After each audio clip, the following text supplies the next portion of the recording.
OK, alors bonjour tout le monde et bienvenue au cours 10, le dernier cours avant l'examen. En parlant d'une autre erreur que j'ai fait une immense erreur, pas la semaine passée, mais la semaine d'avant. Alors le jeudi, avant le vendredi saint, alors le 1er avril, j'étais en ligne et qu'est-ce qui est arrivé? C'est que j'étais en ligne et je regardais le prix de Scotiabank qui était à 79 $. Alors, je regardais les options et la valeur de mes options que qu'on regarde depuis le début de la session, la valeur de mes options à 76 valait environ, la valeur intrinsèque était de 3 $ et je voyais qu'il se transigeait pour environ 3 $ et 3 sous. Alors, je me suis dit, écoute, je vais regarder s'il y a d'autres options. J'ai vu des options avec la même échéance à 79. Et j'ai vu que le prix de ces options était à 22 sous. Alors, je me suis dit, c'est ridicule, ça ne peut pas être aussi bas que ça. Alors, comme un imbécile, j'ai acheté 4000 options à 22 sous. Puis je me suis dit, je vais vendre mes options à 76 pour 3 $ et 3 sous. Alors, j'ai mis une offre pour 3 $ et 3 sous pour les 1000 options qui me restaient, mais je n'ai pas été acheté. Alors, il n'y avait pas quelqu'un qui m'avait frappé. Alors, j'étais vraiment proche d'être frappé, mais il n'y a personne qui m'a frappé. Alors, j'ai toujours ces options. Puis je me suis dit, OK, je vais les vendre le lundi quand les marchés sont réouverts. Alors, imaginez ma surprise le lundi suivant, quand j'ai vu que le prix à l'ouvert, ça a planté de plus qu'une pièce. Puis j'étais là, qu'est-ce qui s'est passé? Puis j'ai fait vraiment une erreur de recrue.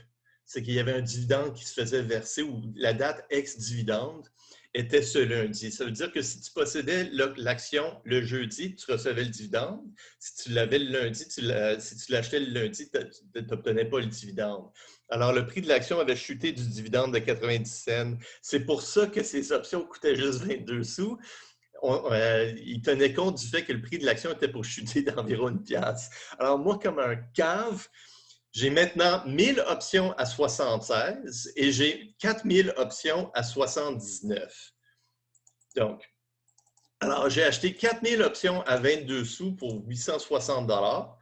OK, alors, je veux dire, il se peut que ces options aient de la valeur, mais que mes options à 76, je les ai toujours, mais ils ont chuté d'une pièce.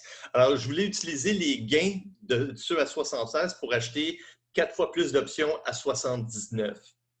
Donc, si on regarde encore une fois le prix de l'action qui est tout le temps, en ce moment, il est environ 60, il a clôturé à 78,32. Ça veut dire que la valeur intrinsèque des options avec un strike de 76, 2 $ et 32 sous. Ça veut dire que le prix de l'option doit être au moins égal à 2 $ et 32 sous. Moi, je voudrais les vendre pour 3 piastres. À 2 $ 32 sous, je suis un peu frustré. Je devrais les vendre tout de suite, mais je vais attendre. Il y a deux raisons pourquoi je vais attendre. C'est que mercredi, il y a une raison, c'est que mercredi, il y a les 3 grosses banques américaines qui vont publier leurs résultats. Maintenant, il y a deux choses qui peuvent arriver. Les résultats, les earnings per share de Citibank, JP Morgan et Bank of America peuvent être mieux qu'attendus. Et donc, les prix de ces actions vont grimper, qui vont faire en sorte que toutes les actions des banques canadiennes vont grimper. Par contre, ils peuvent chuter aussi. Alors, c'est la grosse question. Est-ce que je les vends maintenant? Mais j'ai toujours ces options à 79. Si ça monte, ces options à 79 peuvent valoir beaucoup d'argent. Alors, je veux dire, si Scotiabank monte à 80, 4000 options qui ont été achetées à 22 sous vaudront 1 $ chacun. Le strike est de 79. Et si les nouvelles sont mauvaises et le prix de l'action chute à 76, bien, je vais perdre pas mal d'argent sur les options à 76 parce qu'ils valent, en ce moment, ils valent 2 $ et 34 cents. Donc, ils vont chuter en valeur. Je pourrais perdre toute cette valeur. Je pourrais toute la perdre. Si le prix de l'action chute en dessous de 76, je vais perdre toute la valeur de l'option. Mais par contre, s'il monte, je pourrais faire un gros gain. Alors, c'est ce qu'on appelle l'effet de levier, alors leverage en anglais. C'est très volatile, une option. Par contre, ce que j'ai fait, c'est que mes options sur BMO avec un prix d'exécution de 112, là, je me sentais un peu insécure. Alors, je les ai finalement vendues. Alors, le prix continue de grimper. J'ai vendu les options que j'ai achetées à 112 sur BMO. Je les ai achetées pour 1,17 et je les ai vendues pour 2,38. Alors, j'ai fait quasiment un gain de 100 sur ces options. Alors, normalement, un gain de 100 sur des options, ce n'est pas assez pour couvrir le risque, mais je voulais enlever un peu d'argent de la bourse. Alors, si BMO et Scotiabank continuent de grimper, si BMO continue de grimper, bravo. S'il chute, bravo. J'ai plus de position dans BMO. Puis aujourd'hui, on va voir les futures et les forwards. Les deux ont le même principe. Tu t'engages au temps zéro pour soit acheter ou vendre un sous-jacent à une date ultérieure. C'est comme une option. Une option te donne le droit, mais pas l'obligation. Mais un futures ou un forward, tu t'engages au temps zéro pour acheter ou vendre un produit, un bien ou un service à une date ultérieure à un prix fixé. Alors, regardez le contrat de Carey Price. Je pense que le contrat de Carey Price, on s'est engagé à lui payer, 8 ans à 9 millions par année. Alors, ça, c'est un forward. C'est un contrat entre deux personnes, deux entités, le Canadien de Montréal et Carey Price, pour être gardien de but pour le Canadien de Montréal. On a échangé 8 années de service pour un prix fixe de 9 millions. Alors, un forward et un futures sont identiques dans le sens que c'est un contrat pour acheter ou vendre à une date ultérieure. Alors, dans le cas de Carey Price, c'est 8 années de service un prix prédéterminé. Si Carey Price il devient le meilleur gardien de tous les temps, il va quand même être payé 9 millions de dollars. Si Carey Price il est pourri ou s'il est blessé, il va quand même être payé 9 millions de dollars. Alors, c'est une façon pour fixer les prix. Alors, comment est-ce que le marché des forwards et des futures ont été créés? Ça remonte au 19e siècle à Chicago. Alors, les futures sont transigés à Chicago sur quelque chose qui s'appelle le Chicago Mercantile Exchange, le MERC. Alors, qu'est-ce qui arrivait? C'est qu'au 19e siècle, tu avais tous les fermiers qui arrivaient à Chicago avec leur récolte au même moment, au mois de novembre. Et qu'est-ce qui arrivait? C'est que s'ils n'arrivaient pas à vendre leur récolte, ils prenaient leur récolte, ils pitchaient ça dans la rivière, puis ils retournaient à la maison. Ils n'étaient pas pour ramener leur récolte à la maison. Alors, qu'est-ce qu'on a commencé à créer? C'est qu'on a créé des contrats où est-ce qu'au lieu de se présenter tous au même moment, tous les fermiers se présentaient à des moments différents pendant l'année, ils gardaient leur récolte et ils arrivaient à des moments différents pendant toute l'année et vendaient leur récolte à un prix prédéterminé. Et tu avais une chambre de compensation, le MERC, qui agissait comme l'intermédiaire entre les acheteurs et les vendeurs. Et c'est comme ça que le marché des futures a été créé. OK. Donc, quand on parle de futures ou de forwards, comme quand on parle d'options, on parle de produits dérivés. Ça veut dire que ce n'est pas un produit qui a une valeur c'est pas un produit qui a une valeur réelle. Il dérive sa valeur d'un produit sous-jacent. Alors, un forward et un futures, c'est un produit dérivé. Un put et un call, c'est un produit dérivé. Et des swaps, qui est probablement le plus gros marché financier au monde, c'est aussi un produit dérivé. Un exemple d'un swap. Alors, le marché des swaps a été créé, je pense que c'était entre Disney et Toyota. Qu'est-ce qui arrivait dans les années 70? Tu avais une compagnie japonaise à Tokyo qui voulait ouvrir un Disney. Alors, ça ne faisait pas partie de Disney Corp. Il y avait juste une licence qui était payée à Disney pour ouvrir un Disney. Le problème, c'est que Tokyo Disney payait en yens. Tu avais Toyota, qui était une compagnie japonaise qui était aux États-Unis, qui fabriquait des autos, mais c'était une compagnie japonaise. Le problème, c'est qu'eux, ils étaient payés en dollars, ils voulaient des yens. Alors, qu'est-ce qui est arrivé? C'est que tu as Goldman Sachs qui est venu et a agi comme intermédiaire. Il a dit à Disney, payez-moi vos yens. Ils ont dit à Toyota, payez-nous les dollars et on va vous donner en conséquence la monnaie que vous voulez. Alors, payez-nous les yens, on va vous donner les dollars qui sont reçus de Toyota. Toyota paye des dollars, reçoit les yens qui étaient payés de Tokyo Disney. Alors, ça, c'est un swap. C'est tout simplement, on échange des cash flows. Alors, le swap était établi dans les années 70 pour les 20 prochaines années. Aujourd'hui, le marché des swaps, je pense que c'est un marché qui vaut quelque chose comme 250 trillions de dollars de notionnel. Alors, pensez tout le pétrole qui est vendu entre les États-Unis et l'Arabie saoudite, tous les biens et les services qui sont vendus entre les États-Unis et la Chine. Je veux dire, la Chine veut des yuan, les Américains veulent des dollars. Je veux dire, le marché des swaps est immense. On ne va pas voir ça dans ce cours, par contre. Alors, généralement, le sous-jacent, pour une option, ça va être une action. Mais tu peux avoir des forwards et des futures sur des actions. C'est moins populaire, c'est les puts et les calls, normalement. Pour des obligations d'épargne, tu peux avoir des futures dessus. Pour le bétail, alors pour le bétail, vu que c'est un produit qui est très standardisé, comme dans le cas du jus d'orange en concentré, si c'est un produit qui est très standard, comme le pétrole, le Brent ou le West Texas Intermediate, c'est des produits très standardisés. Alors, tu vas transiger ça sur un échange et ça va être un futures. Mais le contrat de carry price, ce n'est pas un produit qui est standardisé, c'est un produit qui est très spécialisé. Tu as deux personnes qui doivent se trouver ou un intermédiaire qui va agir entre deux personnes. Alors, le Canadien de Montréal et Carey Price, le service de Carey Price, c'est un produit très spécialisé. Ce n'est pas transigé à la bourse. Alors, l'or, l'argent, le platine, le palladium, tout ça, c'est transigé à la bourse parce que c'est des produits qui sont standards, le pétrole et les taux d'intérêt. Alors, les Treasury Bills, c'est transigé sur le marché des futures. Le swap, ce n'est pas le forex. Le swap, ben, c'est similaire, mais alors quand tu achètes un produit dérivé, quand tu achètes ça pour enlever le risque du hedging, c'est que tu veux enlever le risque du taux de change. Alors, qu'est-ce qui arrive? C'est que Disney payait, je ne sais pas, 100 millions de yens par année à Goldman Sachs. Toyota payait, je ne sais pas, 10 millions de dollars par année à Goldman Sachs. Et qu'est-ce qui arrivait? Goldman Sachs payait 10 millions à Disney et payait 100 millions de yens à Toyota et payait 10 millions de dollars à Disney. Bien sûr qu'eux, ils enlevaient une cote, peut-être 0,1%, alors qui est quand même un gros montant. Alors, eux, ils agissent juste comme l'intermédiaire entre les deux. Par contre, pour les 20 prochaines années, Tokyo Disney va payer 100 millions de yens et Disney Corp va recevoir 10 millions de dollars. Alors, si le taux de change fluctue, ils vont quand même avoir des montants fixes qui sont prédéterminés. Et Goldman Sachs agit comme l'intermédiaire. Alors, s'il y a quelqu'un qui fait default, qui ne fait pas ses paiements, Goldman Sachs va couvrir ce risque. Mais par contre, en conséquence, on va payer, chacun des contreparties vont payer une cote. OK. Donc, produits dérivés. Alors, si c'est transigé sur un échange, comme dans l'exemple du film Trading Places, c'était le jus d'orange qui était très standard, qui était transigé sur un échange. Alors, dans le film, c'est dans le World Trade Center, qui n'existe plus.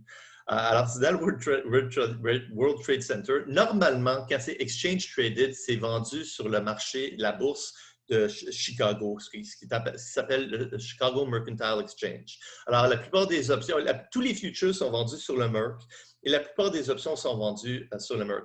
Au Canada, la bourse de Montréal, c'est généralement la bourse où est-ce que les futures sont transigés. Alors, c'est une très petite bourse. Le Merc, c'est une bourse qui est immense, mais c'est généralement pour des produits dérivés. Alors, si c'est un produit qui est très standard, comme l'or, le platine, écoutez, je peux vous montrer le marché des futures. Alors, si je vois sur Yahoo Finance et je vois sur le marché des futures, alors le pétrole ici, qui est listé ici, l'or, ça, c'est pas c'est le prix du futures du pétrole, le prix du futures de l'or. Alors, c'est le contrat le plus, avec la maturité la plus proche. Alors, comme des options, on a des options qui se transigent à plusieurs dates et à plusieurs valeurs.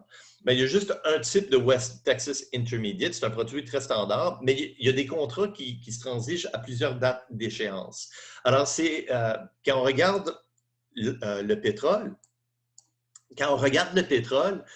c'est le contrat pour le mois de mai 2021. Donc, quand le troisième vendredi de mai 2021 est passé, ça va être le contrat de juin. Alors, on est tout le temps en train d'annexer le contrat le plus proche, avec la maturité la plus proche. Alors, c'est un graphe qui est composé. Alors, si on regarde les 5 dernières années sur le pétrole, alors, je veux dire, c'est pas un graphe qui... Oui, non, ça l'aide d'être le bon graphe. Alors, c'est un graphe, c'est le composé du pétrole sur les 5 dernières années. Alors, c'est tous les contrats un mois qui ont été attachés ensemble. Quand on va sur Yahoo Finance aussi, si vous regardez, si vous descendez à la droite, vous allez avoir tous les futures. Alors, vous pouvez cliquer sur les futures. Alors, tous les produits standards se trouvent ici. Alors, vous avez le S&P 500 quand j'étais des traders, j'ai transigé une fois le S&P 500, j'avais le cœur qui pompait parce que j'avais quelque chose comme 75 000 qui transigeait à la bourse. Alors, un contrat, j'avais acheté un contrat, ça va monter de 1 point, j'avais fait 62 j'étais tellement nerveux, j'avais fermé ma position. Je n'ai pas toffé comme day trader. Tu as le Dow, tu as les bons du Trésor. Alors, ça, c'est des futures sur les taux d'intérêt. Tu as l'or, l'argent, platine, cuivre, palladium. Tu as toute l'énergie. Alors, le West Texas Intermediate. Tu as le Brent, qui est un autre qui est très populaire. Le gaz naturel. Alors, soybeans, alors les beans.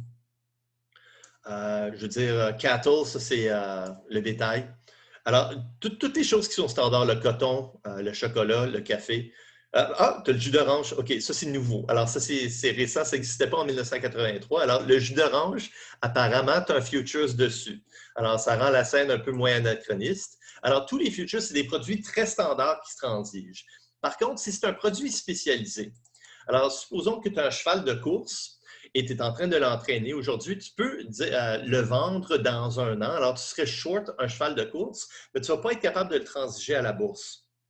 Alors, quand c'est transigé à la bourse, c'est un produit très standard. C'est vendu sur le Merc, alors c'est un lieu central.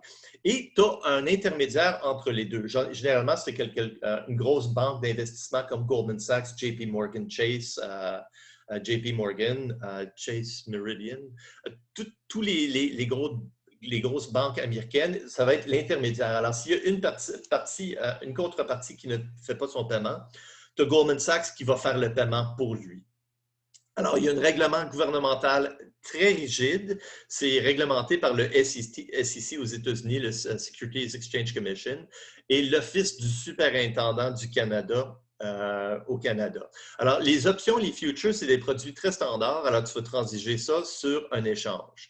Tu as par la suite de gré en gré, alors over-the-counter. Alors, c'est des produits qui sont plus spécialisés, comme le contrat de carry price. C'est un produit spécialisé. 2 personnes doivent se trouver. Alors, qu'est-ce qui arrive? C'est que tu as des coûts de transaction qui sont beaucoup plus importants. Le marché des swaps, c'est un bon exemple. Alors, le premier swap entre Disney et Toyota, mais tu avais Goldman Sachs qui avait créé le marché. Alors, c'est comme ça que ça a commencé. Un forward, n'importe quel contrat. Si moi, je suis un fermier et je veux vendre ma récolte à Provigo dans 1 an, je peux m'engager aujourd'hui à vendre ma récolte dans 1 an. Alors, aujourd'hui, on est au mois d'avril. Si je veux vendre ma récolte au mois d'octobre, je peux entrer dans un contrat aujourd'hui pour vendre ma récolte à un prix prédéterminé. J'ai trouvé la contrepartie. C'est un forward. Par contre, le blé, c'est aussi un produit qui est très standard. Je pourrais tout simplement m'engager à le vendre. Je pourrais shorter un futures et à la toute fin, je pourrais tout simplement vendre mon blé au marché. Mais généralement, on ne va pas vendre, si on a un futures, on ne va pas vendre le blé à la contrepartie. Je vais vous expliquer pourquoi. On a tendance à juste faire un règlement de compte. OK. Donc, quand on achète un produit, alors supposons que moi, je suis Air Canada et je m'engage pour les 3 prochains mois à acheter du pétrole. Je suis long du pétrole pour dans 3 mois. Alors, dans 3 mois, je dois acheter le pétrole au prix prédéterminé. Si le prix est plus élevé, alors si aujourd'hui, le pétrole est à 60, je suis long, je veux dire, je suis long 1000 barils de pétrole à 60. Dans 3 mois, si le prix du pétrole est à 75, qu'est-ce qui arrive? C'est que celui qui a été short, alors il y avait une contrepartie, lui, je ne sais pas, c'est Baytex Energy, il a été short 1000 barils à 60 $. Même si le prix du pétrole est à 75, il doit me vendre le pétrole à 60. C'est un contrat entre les deux parties. Normalement, les contreparties ne se connaissent pas si c'est un futures. Donc, généralement, tu vas juste faire un règlement de compte. Alors, aujourd'hui, on s'est engagé à acheter à 60 $. À échéance, le prix du baril est à 75. Donc, qu'est-ce qui va arriver? C'est que je vais acheter à 75 sur le marché libre 1000 barils de pétrole. Par contre, je vais recevoir 15 $ par contrat de la contrepartie. Alors, tu as Baytex qui a été short. Eux, ils vont vendre leur pétrole sur le marché libre, 1000 barils à 75 $, mais ils vont prendre 15 $ par contrat et ils vont payer Air Canada la différence. Alors, c'est un règlement de compte. Pourquoi? Parce que l'acheteur et le vendeur peuvent être dans des pays différents. Et qu'est-ce qui arrive, c'est que faire la livraison directe, ça pourrait coûter plus cher. Alors, normalement, on fait un règlement de compte quand c'est un futures. Donc, quand tu es long, tu t'engages à acheter. Alors, tu es Air Canada, tu t'engages à acheter 1000 barils dans 3 mois. Alors, ça peut être sur un actif physique comme l'or, le pétrole, ce qu'on appelle un commodity. Alors, tous les produits que je vous ai montrés ici, alors tous les commodities, tous les produits très standards, le chocolat, le café, le coton, le bois de main-d'œuvre, le jus d'orange, le sucre, euh, le bétail, c'est tous les produits standards. C'est un actif physique. Ou ben donc, tu peux acheter aussi des futures sur des produits financiers. Alors, sur un taux d'intérêt, ce serait les treasuries, alors des obligations de 10 ans, des obligations de 5 ans, des obligations de 2 ans. Ça pourrait aussi être sur un indice comme la bourse. Alors, le S&P 500, c'est le plus populaire, c'est celui-ci. Le S&P 500, c'est le futures qui est le plus populaire. Et d'ailleurs, quand vous regardez sur n'importe quel, quand vous regardez, c'est ici le S&P 500, le Dow 3, et le Nasdaq, ça c'est les futures, c'est la valeur des futures de ces contrats, de ces indices. Alors, tu peux les transiger. Alors, si tu penses que la bourse va augmenter, tu peux acheter des actions ou ben donc, tu pourrais être long un indice. Donc, au temps T est égal à 0, généralement, quand tu es long, tu t'engages à acheter. Et généralement, au temps T est égal à 0, on fait juste s'engager. Alors, il n'y a pas d'argent. Il n'y a pas d'argent qui est acheté à ce moment-ci. Par contre, si c'est vendu sur un échange, tu dois généralement avoir une marge, alors du margin. Quand tu es short, c'est l'inverse. Tu t'engages à vendre. Alors, BTEX, quand eux, ils short 1000 barils de pétrole à 60 dans 3 mois, ils s'engagent à vendre 1000 barils de pétrole dans 3 mois pour 60 Alors, qu'est-ce qui arrive? C'est que soit que dans la scène que je voulais vous montrer, eux, qu'est-ce qu'ils font au début? Ils s'engagent à vendre à 142 et à la fin de la scène, ils s'engagent à racheter pour 29. Et alors, eux, ils ont vendu à 142, mais ils ont racheté à 29, ils ont fait 113 de profit. Alors, ça, c'est pour de la spéculation. Mais si tu es BTEX, tu t'engages à vendre ton produit, tu veux juste fixer aujourd'hui le prix du pétrole. Alors, tu le vends aujourd'hui à 60 parce que tu ne veux pas que le prix du pétrole chute à 40. Si le prix du pétrole chute à 40, tu vas être obligé de le vendre à 40, mais par contre, Air Canada va te payer le 20 de différence.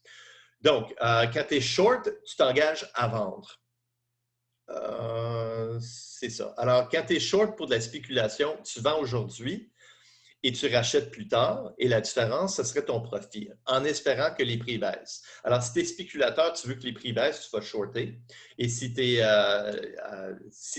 pas un spéculateur, tu es une compagnie qui fabrique du pétrole, tu veux juste t'engager, ça prend 3 mois pour produire du pétrole, tu ne veux pas que les prix chutent à 30 tu vas être perdant, tu ne vas pas être une compagnie profitable à ce moment-là. Donc, tu t'engages aujourd'hui à vendre ton pétrole dans 3 mois pour 60 tu enlèves le risque. Alors, on appelle ça du hedging. Donc, un bon exemple de spéculation. En 2001, un spéculateur emprunte 1000 actions de Nortel du régime de retraite de Hydro-Québec. Alors, le régime, en 2001, moi j'ai, pas en 2001, en 2001, le régime de retraite de Hydro-Québec avait 1000 actions de 1 million d'actions de Nortel. J'ai déjà travaillé sur le régime de retraite. Et qu'est-ce qui est arrivé? En 2001, le prix de Nortel est de 126 $. Alors, si en 2001, tu avais emprunté ces 1 million d'actions et tu les aurais vendues, tu aurais reçu 126 millions, mais tu dois 1 million d'actions au régime de retraite de Hydro-Québec. Maintenant, ce n'est pas n'importe qui peut faire ça. Tu dois avoir quand même un autre 100 000 de collatéral et tu dois garder tout cet argent dans le compte avec la chambre de compensation. Maintenant, 1 an plus tard, le prix de Nortel a chuté à 1 $.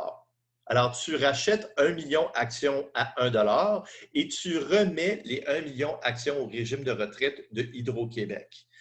Pour toi, tu as vendu à 126, tu as racheté à 1 $, il n'y a aucun dividende qui a été versé, tu as fait un profit de 125 $ par action, 1 million d'actions, tu as fait un profit de 125 000 millions. Pour Hydro-Québec, eux, ils n'ont rien vu. Alors, eux, ils avaient un portefeuille qui valait 126 millions. Un an plus tard, ce portefeuille valait 1 million. Ils ont perdu 125 millions. Mais les transactions qu'ils ont eues entre la chambre de compensation et le spéculateur, eux, ne l'ont pas vu. Avec ou sans la spéculation, la valeur de ces actions pour Hydro-Québec aurait chuté de 125 millions. il y avait une joke qui se disait sur Nortel. Si au début de l'année, tu as une action de Nortel qui vaut 126$, si tu gardes cette action, dans un an, tu aurais une pièce. Si à la place, au début de l'année, tu aurais vendu une action de Nortel à 126$ et tu aurais acheté 5 caisses de bière, et pendant l'année, tu bois tes 5 caisses de bière et à la fin de l'année, tu ramènes des bouteilles vides, tu aurais 1,20$, tu aurais fait un meilleur rendement que si tu aurais gardé tes actions de Nortel. OK. Alors, de l'arbitrage. De l'arbitrage, c'est faire un profit avec zéro risque. Faire un profit certain avec zéro risque. Alors, il y a deux façons de faire de l'arbitrage. On a vu de l'arbitrage quand on a fait les options. Alors, s'il y avait une option qui était qui avait le mauvais prix, il y avait une façon de faire un gain sans aucun risque.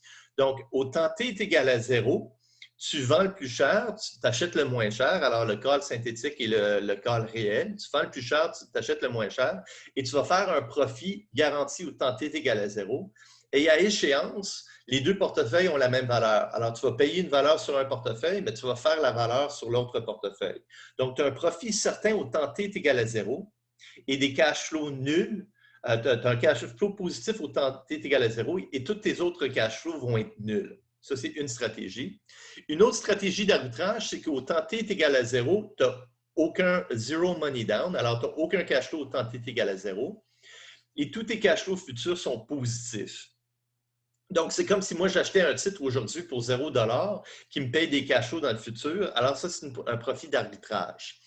Donc, un ou l'autre, n'importe quelle façon qu'on est capable d'acheter ou de vendre des titres de façon à faire un profit avec zéro risque. Alors, si tu prends zéro risque, tu devrais faire le taux sans risque. Alors, il y a juste un titre qui a zéro risque, c'est les bons du Trésor. Donc, si tu es capable d'acheter et de vendre des titres de telle façon à ce que tu as soit un cash flow positif au temps T est égal à zéro et des cash flows nuls par la suite, ou bien un cash flow de zéro au temps T est égal à zéro et juste des cash flows positifs par la suite, c'est un profit d'arbitrage. Donc, alors c'est ça. Alors, tu as un cash flow qui est plus grand que zéro au temps T est égal à zéro. Avec les puts et les calls, c'était notre stratégie. On avait un cash flow plus grand que zéro au temps T est égal à zéro et des cash flows nuls par la suite. Ou ben donc, un cash flow de zéro au temps T est égal à zéro et des cash flows positifs par la suite. Alors, de l'arbitrage, c'est un profit sans aucun risque. Dès que tu as du risque, c'est de la spéculation. Donc, quand moi, j'achète mes options sur Scotiabank, c'est de la spéculation. Il y a du risque là-dedans. Maintenant, il y a façon de prendre deux titres et de les mettre ensemble pour enlever le risque. Alors, si j'achète un put, je m'attends à ce que les prix baissent. Alors, si j'achète un put, je prends beaucoup de risques. Alors, je veux dire, je vous ai dit que 80% du monde qui achète des options perdent de l'argent. Alors, si moi, j'achète un put, je prends beaucoup de risques. Si j'achète une action, je prends du risque. Mais si j'achète une action et un put, le risque total des deux titres est moins grand que le risque individuel. Alors, si le prix de l'action il baisse, le put va me payer. Si le prix de l'action va augmenter, l'action va me payer. Donc, si je mets les deux ensemble, je mitige du risque. Et quand on mitige du risque, on enlève du risque, on appelle ça du hedging. Donc, quand Baytex, une pétrolière, short son pétrole avec des futures, c'est pour du hedging. Il enlève le risque aujourd'hui au temps T est égal à zéro que le prix du pétrole chute dans 3 mois. Et quand Air Canada achète long des futures sur le pétrole, eux, ils s'engagent à fixer le prix du pétrole dans 3 mois. Dans 3 mois, ils vont payer 60$ parce que entre aujourd'hui et dans 3 mois, ils vont recevoir de l'argent pour les billets vendus sur leurs avions. Si le prix du pétrole augmente, ils pourraient être perdants. Si les prix chutent, c'est correct, les prix ont été établis il y a 3 mois. Donc, pour eux, c'est du hedging, ils veulent enlever du risque. De l'arbitrage, ça veut dire que tu fais un profit certain avec aucun risque. Et de la spéculation, c'est tout simplement, c'est quasiment du gambling. Alors, ce que moi, je fais des options, c'est quasiment du gambling. Donc, je vais vous montrer une stratégie d'arbitrage. Une stratégie d'arbitrage, c'est n'importe quelle combinaison qui fait un profit certain avec aucun risque, aucun risque. Donc, on va regarder 3 types d'obligations. Des obligations 10 ans avec une valeur nominale de 1000$ chacune, des coupons annuels. Les obligations du Québec qui payent un coupon de 40$, mais chaque obligation coûte 820$. Tu as les obligations de l'Ontario qui payent un coupon de 60$, mais chaque obligation coûte 1000$. Et tu as les obligations de Alberta qui coûtent 20 et qui payent un coupon de 20 et une obligation, le prix est de 705 Donc, si j'achète une obligation du Québec, je vais payer 820. Je vais recevoir 10 coupons annuels de 40 et 1000 pièces à la toute fin. Et ainsi de suite pour Ontario et Alberta. On va assumer que le risque de default, le risque de banqueroute de ces trois obligations est nul. On va assumer que c'est des obligations sans risque. Est-ce qu'il y a une stratégie d'arbitrage qui me permettrait de faire est-ce qu'il y a une stratégie, long ou short, avec ces trois obligations qui me permettrait de faire un gain d'arbitrage? Donc, un gain avec aucun risque. Et la réponse, c'est oui. Alors, qu'est-ce qui arrive? C'est que si j'achète Ontario pour 1000 pièces et j'achète une Alberta pour 705, je vais payer, excusez-moi, si je vends, c'est ça, si je vends, je short une obligation de l'Ontario, je vais recevoir 1000 pièces. Je short une obligation de l'Alberta, je vais recevoir 705. Et si j'achète, je long deux obligations du Québec, je paye 2 fois 820 Donc, je vais recevoir 1705 et je vais payer 1640. Donc, j'ai un gain d'environ 65 Pendant 10 ans, je vais recevoir 2 fois 40 sur le Québec, mais je dois payer 60 sur l'Ontario et 20 sur l'Alberta. Alors, quand je suis short, je suis responsable de tous les dividendes et de tous les coupons. Quand je suis long, je reçois tous les dividendes et tous les coupons. Donc, je vais payer 2 fois 40 je vais recevoir 2 fois 40 sur mes deux langues du Québec, mais je suis short l'Ontario et l'Alberta. Je vais payer 60 sur l'Ontario et 20 sur le Québec. Donc, net, un cash flow de 0 pour les 10 prochaines années. À la toute fin, mes deux obligations du Québec vont me donner 2 fois 1000 pièces de valeur nominale, mais je vais payer 1000 pièces sur l'Ontario et 1000 pièces sur l'Alberta. Donc, je reçois un cash flow certain au temps T est égal à 0 de 65 pièces et tous mes cash flows futurs vont être nuls. Ça, c'est une stratégie d'arbitrage. Donc, j'achète 2 fois le Québec. Je vais payer 1640 et 56, 2 fois 820 et 28. Et je vais recevoir 2 coupons de 40 par année. À la toute fin, je vais recevoir 2 fois 1000 pièces. Je short une fois l'Ontario. Alors, je vends à découvert une obligation de l'Ontario. Je vais recevoir 1000 pièces le prix de l'obligation aujourd'hui, mais je dois payer 60 pièces pour les 10 prochaines années. Et dans 10 ans, je dois payer 1000 pièces de valeur nominale. Donc, je suis short, je suis responsable des cash flows futurs. Je short une fois l'Alberta. Donc, au temps T est égal à 0, je vais recevoir le prix de l'obligation, qui est 705 et 60. Mais par contre, je suis responsable de tous les cash flows. Pendant les 10 prochaines années, je paye 20 pièces. Et à la toute fin, je vais payer le 1000 pièces de valeur nominale. À la toute fin, donc, au temps T est égal à 0, je reçois 1640, je paye 1640, mais je reçois 1000 pièces sur l'Ontario et 705 sur l'Alberta. Donc, net au temps T est égal à 0, je reçois 65 et 4 sous.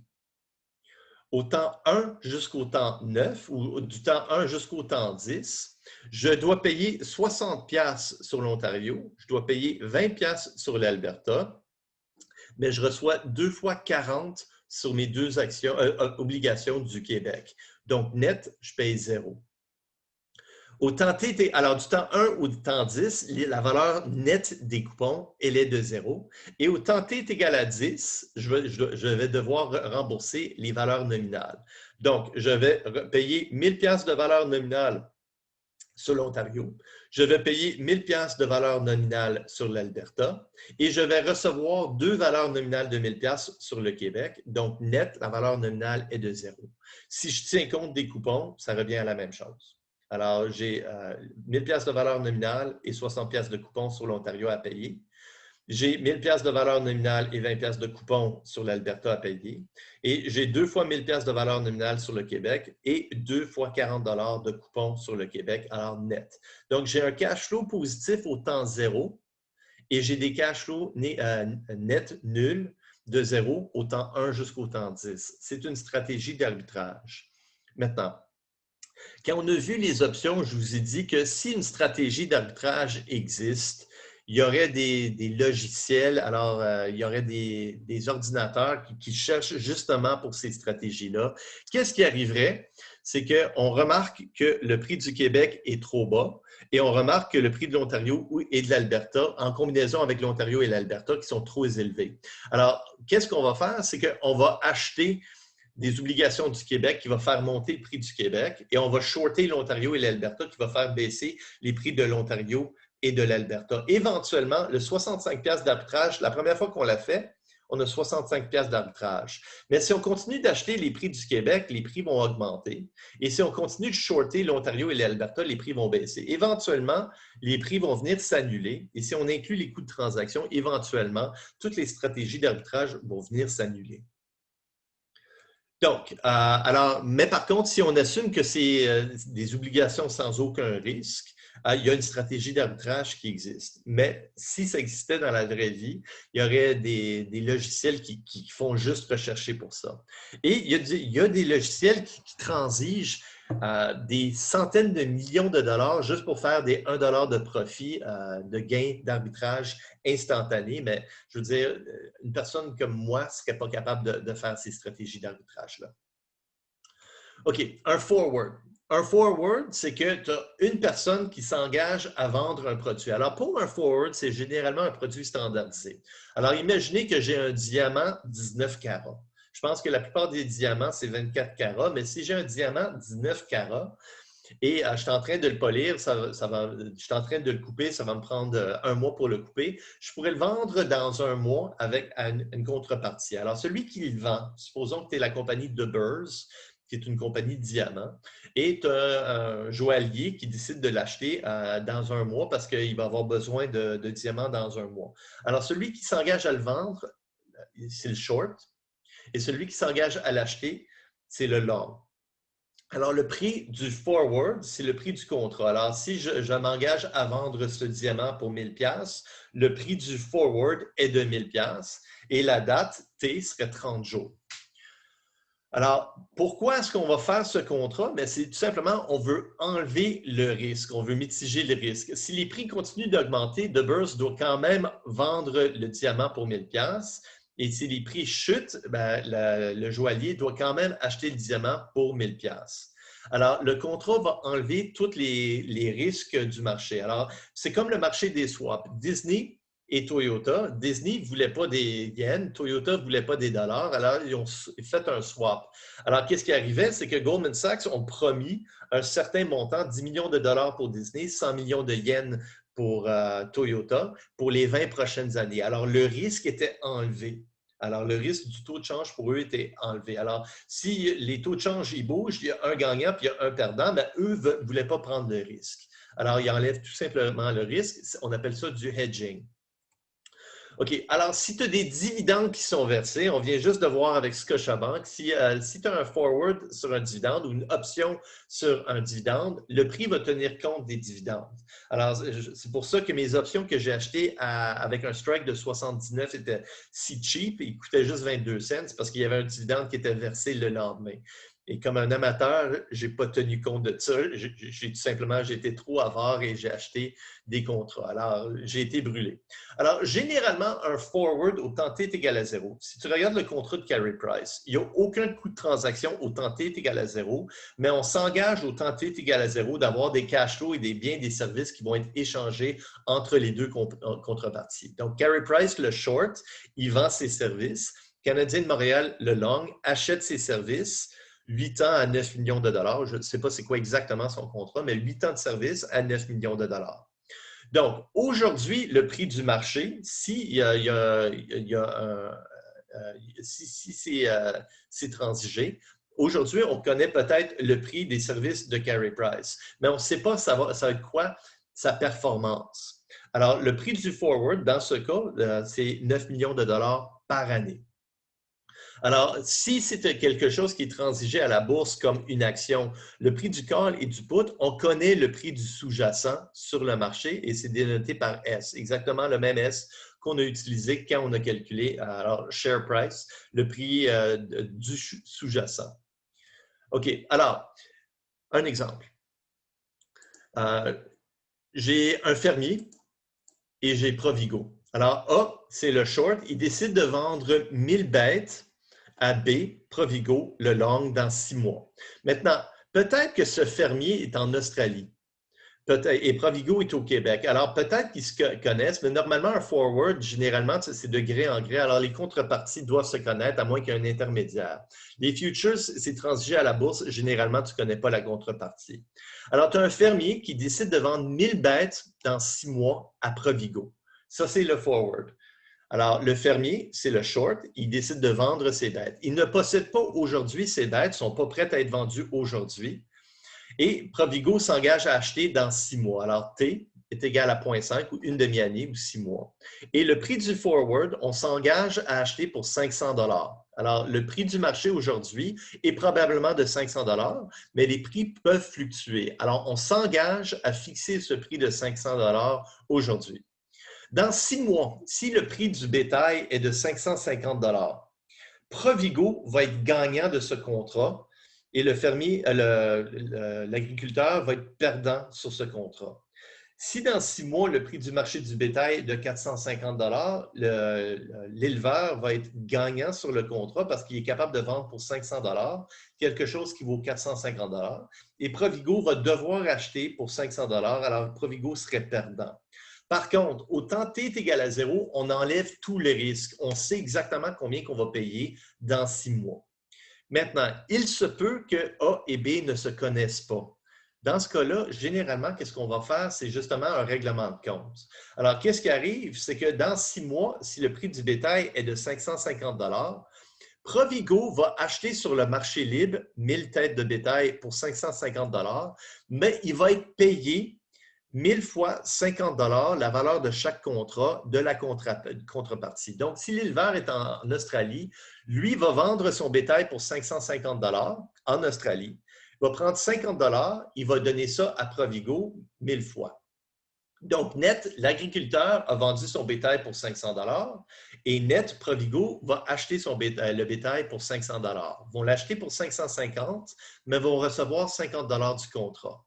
Et si le prix du bétail est de 450 $, l'éleveur en Australie va vendre son bétail pour 450 $. Provigo va acheter le bétail au Canada pour 450 $. Par contre, Provigo va payer 50 $ par contrat, alors 50 $ fois 1000, à la contrepartie. Alors, net, Provigo va avoir payé 500 $ et net, celui qui a vendu son bétail va l'avoir vendu. Il va recevoir 50 $ par contrat. Net, il va l'avoir vendu pour 500 $. Alors qu'est-ce qui arrive? Alors, je vais répéter ce que je viens juste de dire. Supposons, dans 6 mois, le prix du marché du bétail est de 550 $. Alors, selon le contrat, on s'est engagé à vendre pour 500 $. Alors, l'éleveur va vendre son bétail pour 550 $ sur le marché libre. Alors, le prix du marché est de 550. Il va vendre son bétail en Australie pour 550 $. Il s'est engagé à vendre à Provigo pour 500. Donc, qu'est-ce qu'il va faire? C'est que pour chaque tête de bétail, pour chaque bête, il va prendre 50 $.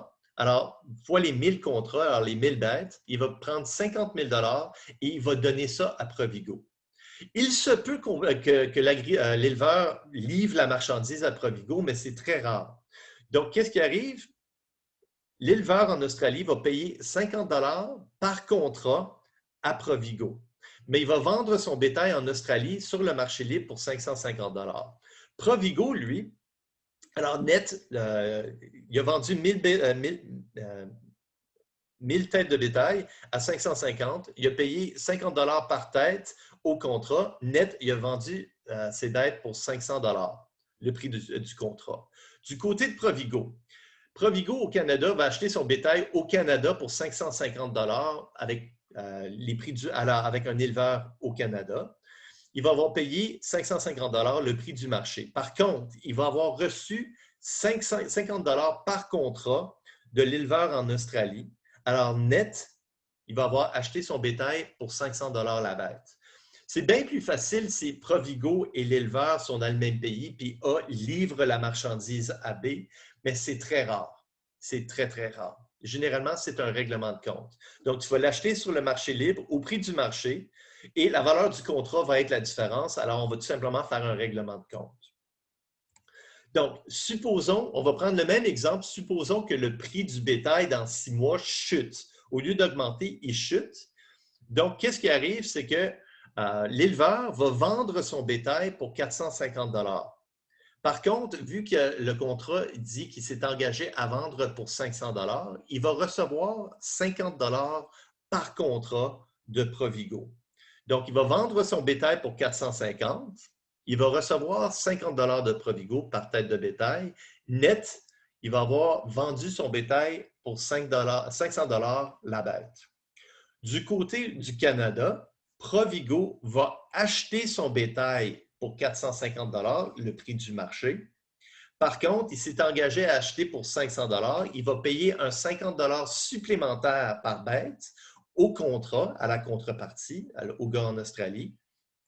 Il va payer 50 $. Donc, net, il va avoir payé 450 $ plus 50 $. Net, il a payé son bétail pour 500 $ la bête. Alors, si c'est un produit qui est très spécialisé, alors un cheval de course, un diamant 19 carats, une émeraude, je veux dire, c'est des produits, un athlète, le contrat d'un athlète, c'est des produits qui sont très spécialisés. Tu ne peux pas transiger ça à la bourse. Mais si c'est un produit qui est très standardisé, tu veux transiger ça à la bourse avec un futures. Alors, un forward, c'est un contrat entre deux contreparties. Un futures, c'est généralement la même chose, mais c'est transigé à la bourse. OK. Par contre, quand c'est du gré en gré, alors si c'est A vend à B et c'est une vente directe et il n'y a aucune chambre de compensation entre les deux, je veux dire, qu'est-ce qui arrive s'il y a un côté qui ne décide pas de payer? Alors, si les prix chutent et Provigo dit écoute, on ne veut pas te payer, qu'est-ce que tu fais? Alors, ça, c'est des coûts de transaction supplémentaires. Alors, tu as un risque de contrepartie. Quand c'est un futures, si vous regardez la petite scène, qu'est-ce qui arrive? C'est que quand tu es perdant, on débite de ton compte un certain montant à la fin de chaque jour. Alors, dans la petite scène que je vous ai dit, alors les frères Doux sont long des futures sur le jus d'orange en concentré, mais par la suite, les prix ont baissé. Alors, la différence entre les deux, eux, ils doivent payer cette différence à la fin de chaque jour. Quand vous regardez la scène, si vous êtes capable de voir la scène, vous devriez être capable de voir à un moment donné dans la scène, il dit margin call. Ça veut dire si tu n'as pas assez d'argent dans ton compte, deux choses vont arriver. Soit qu'on va fermer ta position ou deux, tu dois mettre de l'argent supplémentaire pour avoir du collatéral dans ton compte. Donc, avec un forward, tu n'as pas ça. Alors, tu n'as pas de collatéral qui est mis dans un compte au temps T est égal à 0. Alors, tu n'as aucun dépôt à l'origine, donc aucun collatéral. S'il y a une des deux parties qui décide de ne pas payer, alors s'il est perdant sur le contrat et il ne décide pas de payer le contrat, alors tu as des coûts de transaction, tu dois embaucher un avocat, tu as des coûts supplémentaires qui arrivent. Par contre, à n'importe quel moment, si tu veux sortir du contrat, il y a une autre chose que tu peux faire. Tu peux acheter une position inverse. Alors, avec un futures, qu'est-ce qui arrive? C'est qu'au début, tu vois, Dan Aykroyd et Eddie Murphy sont short des futures et à la toute fin, ils rachètent les futures. Donc, net, ils sont vendeurs un contrat, ils rachètent leur contrat. Alors, net, ils ont 0 contrat. Ils ont vendu à 142, ils ont racheté à 29. Alors, ils ont fait des profits de 113 $. Par contre, qu'est-ce qui arrive? Alors, si on regarde avec le bétail, supposons, tant t est égal à 0, on s'engage à acheter pour 500. Après 3 mois, on voit que les prix ont augmenté à 520, puis l'éleveur en Australie, il décide de dire, écoute, je vois que les prix augmentent, je voudrais sortir de ma position. Provigo dit, non, on n'est pas intéressé de sortir de notre position. Alors, lui est obligé de remplir ses obligations. Qu'est-ce qu'il peut faire par contre? Alors, lui était short 1000 contrats. Il peut tout simplement être long 1000 contrats, mais le prix du marché aujourd'hui est de 520. Donc, il va être short 1000 contrats à 500 $. S'il est long 1000 contrats à 520 avec une autre partie, alors la contrepartie C, qui n'est pas Provigo. Alors, qu'est-ce qui arrive? C'est que lui, il va être short 1000 contrats à 500. Il va être long 1000 contrats à 520. Le 20$, c'est une perte qui est garantie, mais net, il n'y a plus de contrat. Alors, si le prix du bétail continue d'augmenter pendant les 3 mois suivants, il va être gagnant sur cette stratégie. Par contre, si les prix baissent, il va être perdant sur cette stratégie. Donc, si après 3 mois, le prix du bétail est de 520, le fermier, l'éleveur en Australie s'est engagé à vendre pour 500 $. Alors, la valeur pour le short, c'est de moins 20 $ par contrat. Il est perdant de 20 $ par contrat. Et la valeur pour Provigo est un gain de 20 $ par contrat. Alors, s'il décide de ne pas payer ce 20 $, si à échéance le prix est de 550, c'est 50 $ par contrat. S'il décide de ne pas payer son 50 $, il est en default. Alors, c'est le risque de contrepartie, le risque qu'un des deux parties ne remplit pas ses promesses. Donc, et ça, c'est un coût de transaction supplémentaire. Tu as moins ce problème avec des futures. On va voir ça dans un instant. OK, alors, normalement, à la toute fin, méthode de livraison, l'éleveur peut livrer 1000 têtes de bétail à Provigo. Mais généralement, qu'est-ce qu'on va faire? C'est qu'on va tout simplement faire un règlement de compte. Donc, à échéance, le prix du bétail est à 550 $. Provigo va acheter le bétail à 550 $ au Canada. L'éleveur en Australie va vendre son bétail en Australie pour 550 $. Et pour chaque tête de bétail vendue à 550, il va prendre 50 $ et il va payer ça à Provigo. Alors, c'est juste un règlement de compte. Le contrat fait en sorte que les deux ont enlevé le risque et ont réussi à vendre net leur bétail à 500 $. S'ils n'ont pas fait le contrat, qu'est-ce qui arrive? C'est que Provigo, après 6 mois, doit payer 550. L'éleveur va vendre pour 550. Alors, l'éleveur est gagnant, Provigo est perdant. Alors, justement, pour enlever ce risque, on s'est engagé au temps T est égal à 0 avec le contrat 1000 têtes de bétail à 500 $. OK. Comment est-ce qu'on peut terminer un contrat avec échéance? OK. Alors, qu'est-ce qui arrive? C'est que, oui, après 3 mois, le prix du bétail est à 520 $. Peut-être qu'il y a une clause dans le contrat qui dit, écoute, je vais tout simplement te payer 20 $ par contrat aujourd'hui et on va terminer le contrat. À ce moment-là, les deux côtés sont assujettis aux fluctuations du marché. C'est très rare. Généralement, qu'est-ce qu'on va faire? C'est que si tu n'as pas une clause de terminaison, alors généralement, Provigo va dire, écoute, non, moi, je me suis engagé à acheter pour 500, je vais enlever le risque. Je ne veux pas prendre le risque. Donc, à 520, tout ce qui arrive, c'est que celui qui était short 1000 contrats va tout simplement être long 1000 contrats au prix du marché. Alors, il s'est engagé à vendre pour 500. Maintenant, il s'engage à acheter pour 520. Il y a 20 $ fois 1000 contrats qui est garanti, mais net, il n'y a aucun contrat. Mais l'éleveur est maintenant assujetti au risque du marché. Alors, le 20 $ de perte est maintenant garanti. Et si les prix chutent par la suite, mais l'éleveur est perdant. OK. Alors, si l'éleveur, après 3 mois, le prix du marché est de 520 $, il décide de quitter le forward. Donc, au temps T est égal à 0, s'il n'y avait aucun forward, il aurait pu vendre sa récolte aujourd'hui pour 520 $. Mais il est contraint, selon le contrat, à vendre ses 1000 têtes de bétail à 500 $. Donc, s'il vendait aujourd'hui son bétail, il aurait 520 $, mais il devrait prendre 20 $, puis le donner à Provigo. Net, c'est 500 $. Quoi que le prix du marché soit, il va avoir net 500 $. Si les prix chutent, il n'y a pas de problème, il va recevoir de l'argent supplémentaire de Provigo. Net, il reçoit 500 $. Donc, il dit à Provigo, moi, je veux fermer mon contrat, je vais te payer le 20 $ par contrat. Provigo dit non, écoute, moi, je ne suis pas prêt à prendre le risque. Je me suis engagé à acheter pour 500, je voulais tout simplement enlever le risque. Donc, Provigo dit non. Alors, qu'est-ce que lui, il fait? Il achète 1000 contrats. Alors, si tu es engagé à acheter à vendre pour 500, alors il va acheter aujourd'hui 1000 contrats. Il va être long 1000 forward avec une contrepartie C qui est peut-être un autre éleveur en Afrique du Sud. Alors, lui, il s'engage avec lui pour acheter 1000 têtes de bétail au nouveau prix du marché de 520 $ avec une échéance de 3 mois.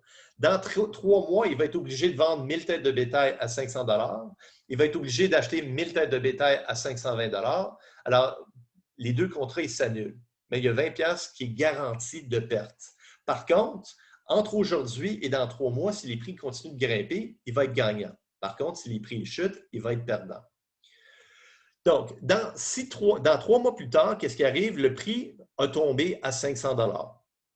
Donc, du côté de Provigo, alors, il s'est engagé à vendre à 500 $. Donc, Provigo ne va rien recevoir. Au Canada, Provigo va acheter pour 500 $. Il ne va recevoir rien du contrat. Par contre, il était short à 500 $, il était long à 520. Donc, il doit acheter 1000 têtes de bétail de l'Afrique du Sud, de la contrepartie C, à 520. Il va vendre 1000 têtes de bétail à 500 $. Il ne va pas livrer, il n'y a personne qui va se livrer la marchandise. Qu'est-ce qui va arriver? C'est qu'avec le contrat de 520 avec le gars de l'Afrique du Sud, il va lui payer 20 $. Il ne va rien payer à Provigo parce que le prix est de 500 $. Donc, le 20 $, il était perdant. S'il avait gardé son contrat, il y aurait le 20 $. Alors, qu'est-ce qui arrive? Le prix était à 520. Il pensait que les prix étaient pour continuer de grimper. Il voulait sortir de son contrat, mais les prix ont chuté. Donc, ces deux contrats, la perte de 20 $ devient fixe. Donc, à échéance, le prix du marché de 500 $, il va vendre sa récolte pour 500 $ sur le marché libre. Il va payer 0 $ à Provigo parce que le contrat était pour 500. Par contre, il y avait un long à 520 avec l'Afrique du Sud. Il va payer 20 $ par contrat. Donc, net, il reçoit juste 480 $. Alors, sans le contrat, il est assujetti au risque du marché. Alors, c'est plus de la spéculation. Et la raison pourquoi Provigo avait rentré dans le contrat, c'était du hedging. On voulait enlever le risque du marché. OK, un autre exemple. Tu as la compagnie De Beers qui veut vendre 15 millions de diamants dans 100 jours. Le prix du carat aujourd'hui est de 1500. Un forward existe à ce prix. Donc, il y a un forward à 1500 pour un carat. Tu peux être. Alors, De Beers veut vendre 10 000 carats qui valent 15 millions de dollars. Donc, De Beers va être short 10 000 contrats avec un prix forward de 1500. À échéance, dans un an ou dans 100 jours, le prix du carat est à 1600. Alors, De Beers va vendre ses diamants pour 16 000 $, va prendre 1 million et va le payer à la contrepartie. Net, De Beers reçoit son 15 millions qu'elle voulait fixer au temps zéro. Si par contre, le carat est à 1450, De Beers va vendre ses 10 000 contrats pour ses 10 000 diamants pour 1450, va recevoir 14 500 000. Par contre, sur le forward, la contrepartie va lui payer 500 000 $. Net, De Beers vend ses diamants pour 15 millions de dollars. Et c'est ça qu'on va. Alors, je vais répéter. Donc, tu as 15 millions de valeur de diamants aujourd'hui. Un carat vaut 1500 $. Tu as 15 millions, chaque carat vaut 1500. Donc, tu as 10 000 carats à vendre, 10 000 contrats. Tu vas être short 10 000 contrats ou 10 000 carats à un prix forward, F, qui est égal à 1500 $. Donc, le prix du marché est à. Alors, tu vas être short 10 000 contrats à 1500 $. Donc, De Beers, au temps T est égal à 0, s'il n'y a pas de default, elle sait que dans 100 jours, elle va vendre ses diamants pour 15 millions. Donc, dans 100 jours, le prix du marché est à 1600. On s'est engagé avec chaque contrat à vendre à 1500. Donc, on va faire une perte de 100 $ par contrat.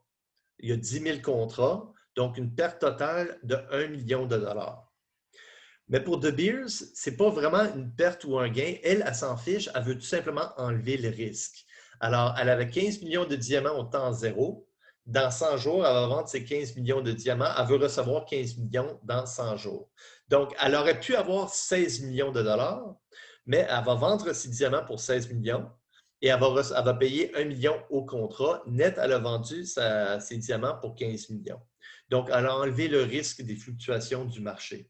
Si par contre, dans 100 jours, le prix du marché est à 1450, on s'est engagé avec le contrat à vendre à 1500.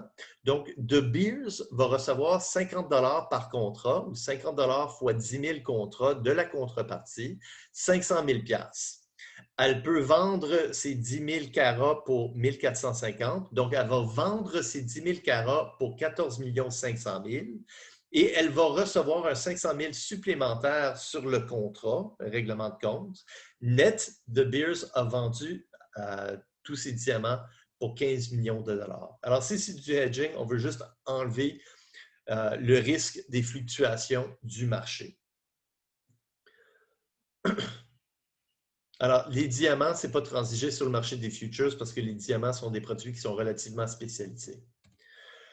OK, maintenant, si on a des bons du Trésor, alors généralement, les bons du Trésor sont vendus sur le marché des futures. Alors, je vous ai montré le marché des futures pour les bons du Trésor. Alors, si je regarde le marché des futures, je descends encore. Si je vous montre le marché des futures, OK, alors vous devez avoir ça à l'écran. Alors, use Treasury Bond Futures. Généralement, tu es en train d'acheter, ici, ça, c'est toutes des futures sur des bons du Trésor. Alors, je ne sais pas si lui, c'est lequel, mais c'en est un. Mais tu en as quatre qui sont là. Tu en as plus que quatre. Alors, tu as des futures sur quasiment tous les bons du Trésor qui existent. C'est un marché qui est un peu moins liquide, mais je veux dire, il y a beaucoup de monde qui achète des bons du Trésor. Alors, c'est quand même un marché qui est très liquide. Mais supposons que c'était un bon du Trésor sur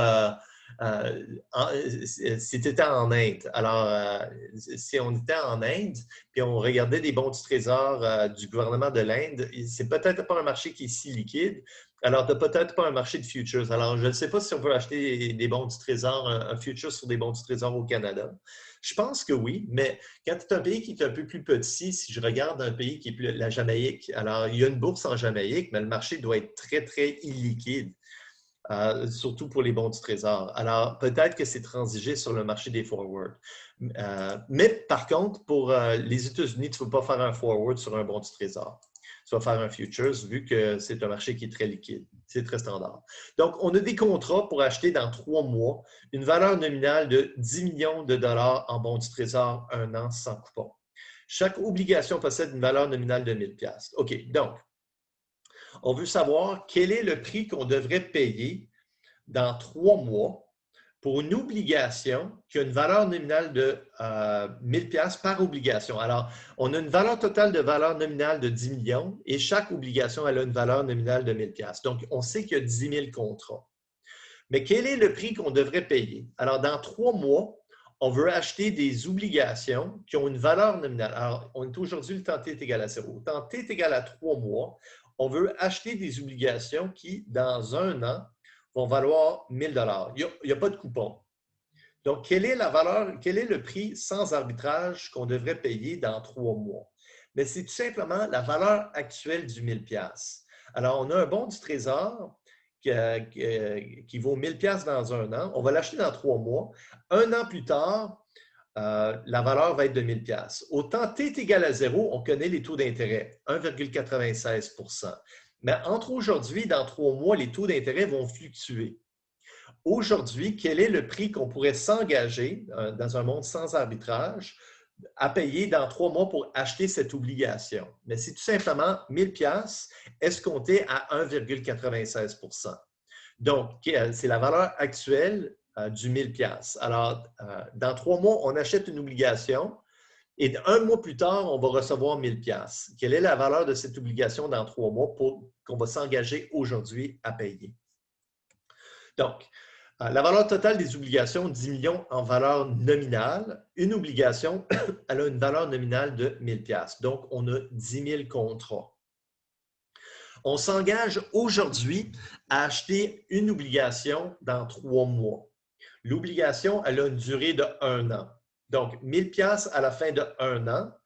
Bien, au temps T est égal à 1 an avant qu'on reçoive le 1000 $, elle vaut sa valeur actuelle.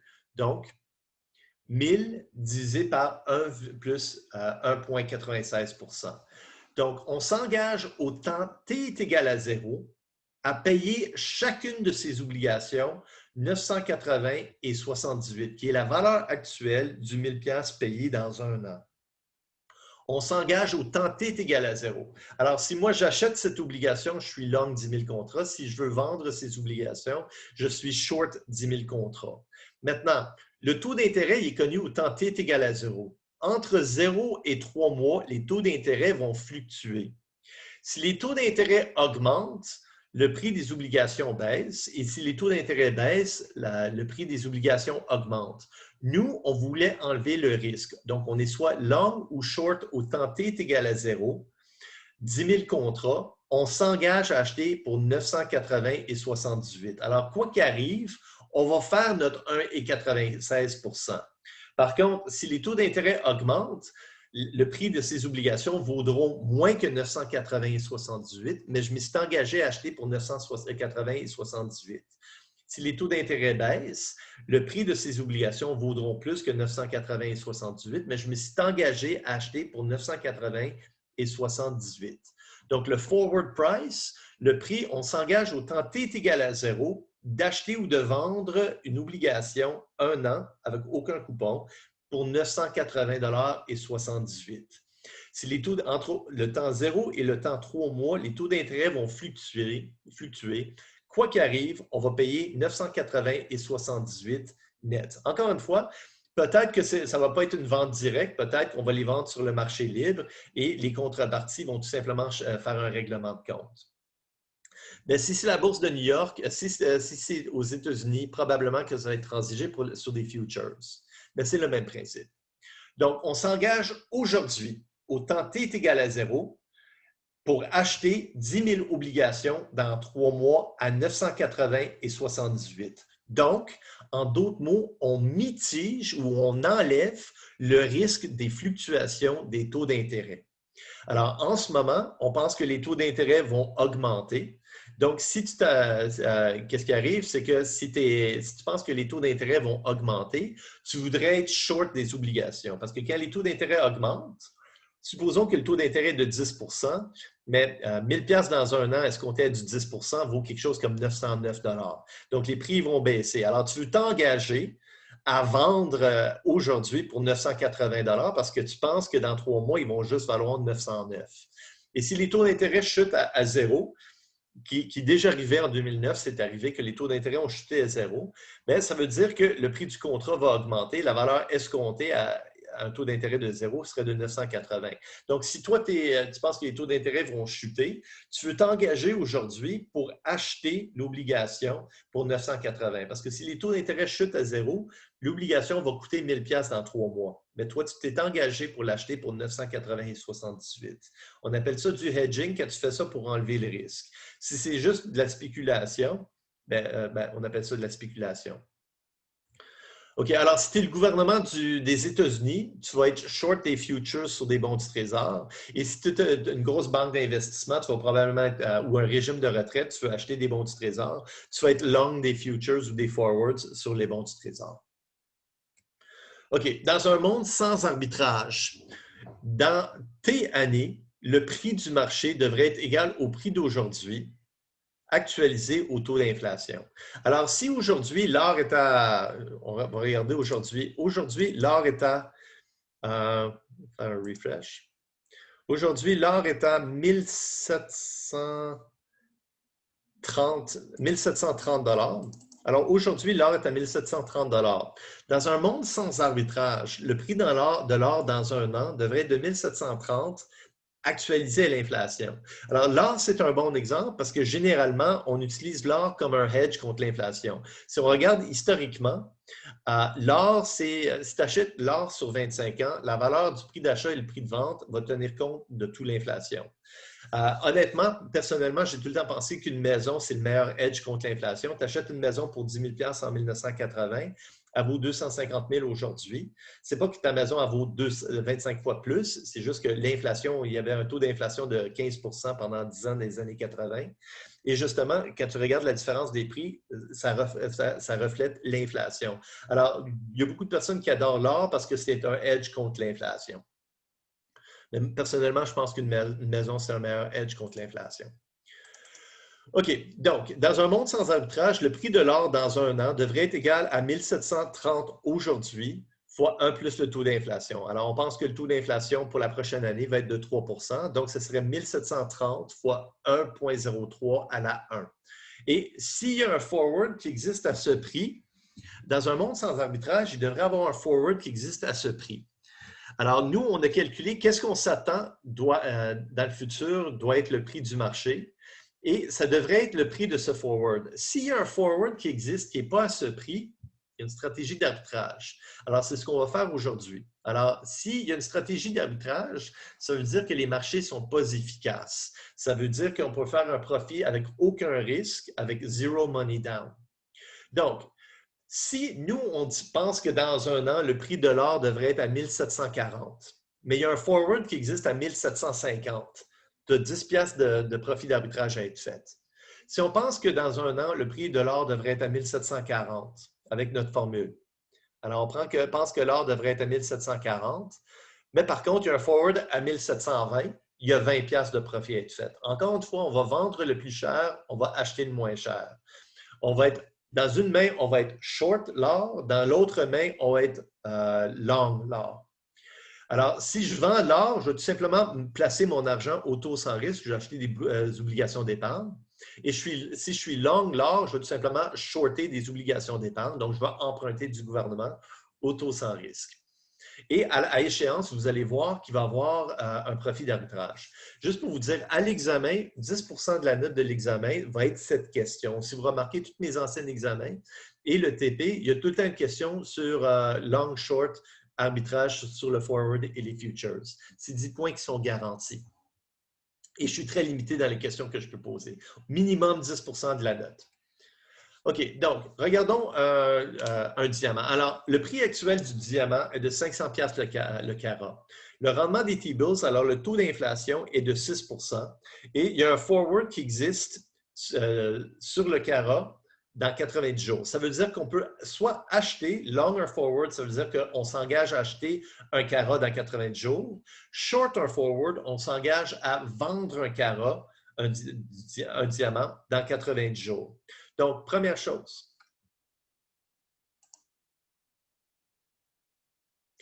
Oui, une question. Le cours 11 est complètement éliminé. C'est une erreur de ma part. Je veux dire, quand le cours est lundi, qu'est-ce qui arrive? À l'automne, il y a l'Action de grâce, on perd un cours, et à l'hiver, il y a Pâques, on perd un cours.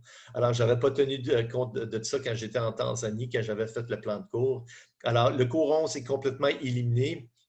Et d'ailleurs, c'est le cours le plus difficile, c'est pour ça que j'ai fait ça le cours 11. Alors, c'est le marché monétaire, complètement éliminé. Alors, si vous avez des diapos, je ne sais pas si dans vos diapos vous les avez. Si vous avez des diapos, c'est complètement éliminé. OK, donc. Oui, monsieur. Il y a des questions, mettez-moi ça dans le chat et j'essaie de répondre. Alors, si je reviens à l'exemple, aujourd'hui, un carat coûte 500 $. Alors, que devrait être le prix du carat dans un monde sans arbitrage dans 90 jours? Bien, ça devrait être égal à 500 $ actualisé à du 6 pendant 90 jours, un quart d'année. Alors, 90 jours divisé par 365 ou tout simplement 1,06 à la puissance 1 quart. J'accepte les deux réponses. Alors, le prix devrait être un peu plus que 500 $ dans 90 jours. Alors, ça, c'est le prix sans arbitrage. Si par contre, il y a un forward qui existe aujourd'hui à n'importe quel prix qui n'est pas ce prix sans arbitrage, il y a une stratégie d'arbitrage à être faite. Je vais vendre le plus cher, je vais acheter le moins cher. Donc, si moi j'ai déterminé que le prix sans arbitrage est de 507 $, mais il y a un forward qui existe aujourd'hui à 510, je vais être short le forward à 510 $ et il y a 2 $ et quelques à faire de profit. Si par contre, moi j'ai déterminé que le prix sans arbitrage est de 507 et qu'il y a un forward à 505, je vais être long le forward parce que je vais acheter quelque chose qui vaut 507, je vais l'acheter pour 505 et il y a 2 $ de profit à être fait. Donc, la première chose que je dois faire, quel est le prix sans arbitrage? Un peu comme les calls et les puts, on a calculé le prix sans arbitrage. Donc, quel est le prix sans arbitrage dans 80 jours sur un carat? Alors, aujourd'hui, un carat est à 500 $. Dans 80 jours, un quart d'année, ça devrait être égal à 500 $ actualisé à du 6 d'inflation pendant 90 jours. Maintenant, si vous mettez à la puissance un quart, j'accepte. Un quart d'année ou 90 divisé par 365. Écoutez, ne vous tracassez pas la tête là-dessus, j'accepte les deux. Vous avez la bonne démarche. Donc, le prix sans arbitrage, dans 3 mois, le prix du carat devrait être de 507,24. S'il y a un contrat qui existe aujourd'hui, il devrait être, pour dans 3 mois, il devrait être à 507,24. Maintenant, s'il y a un contrat aujourd'hui à 510, il y a une erreur dans les marchés quelque part parce que je peux acheter ou vendre. Si je long un contrat, je m'engage à acheter à 510. Si je short un contrat, je m'engage à vendre pour 510. Dans 3 mois, il y a quelque chose qui va valoir 507,24. Il y a un profit d'arbitrage de 2,76 $ à être fait. Le bon prix est de 507,24. Je peux soit acheter ou vendre ce produit pour 510. Donc, je vais vendre le contrat. Je vais shorter un contrat à 510 $. Je m'engage dans 80 jours à vendre un carat. Donc, comment est-ce que je vais faire ça? Je vais vendre un carat dans 90 jours. Je dois le trouver quelque part.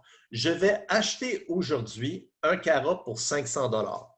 Comment est-ce que j'achète ce carat? Je vais emprunter 500 $ à du 6 %.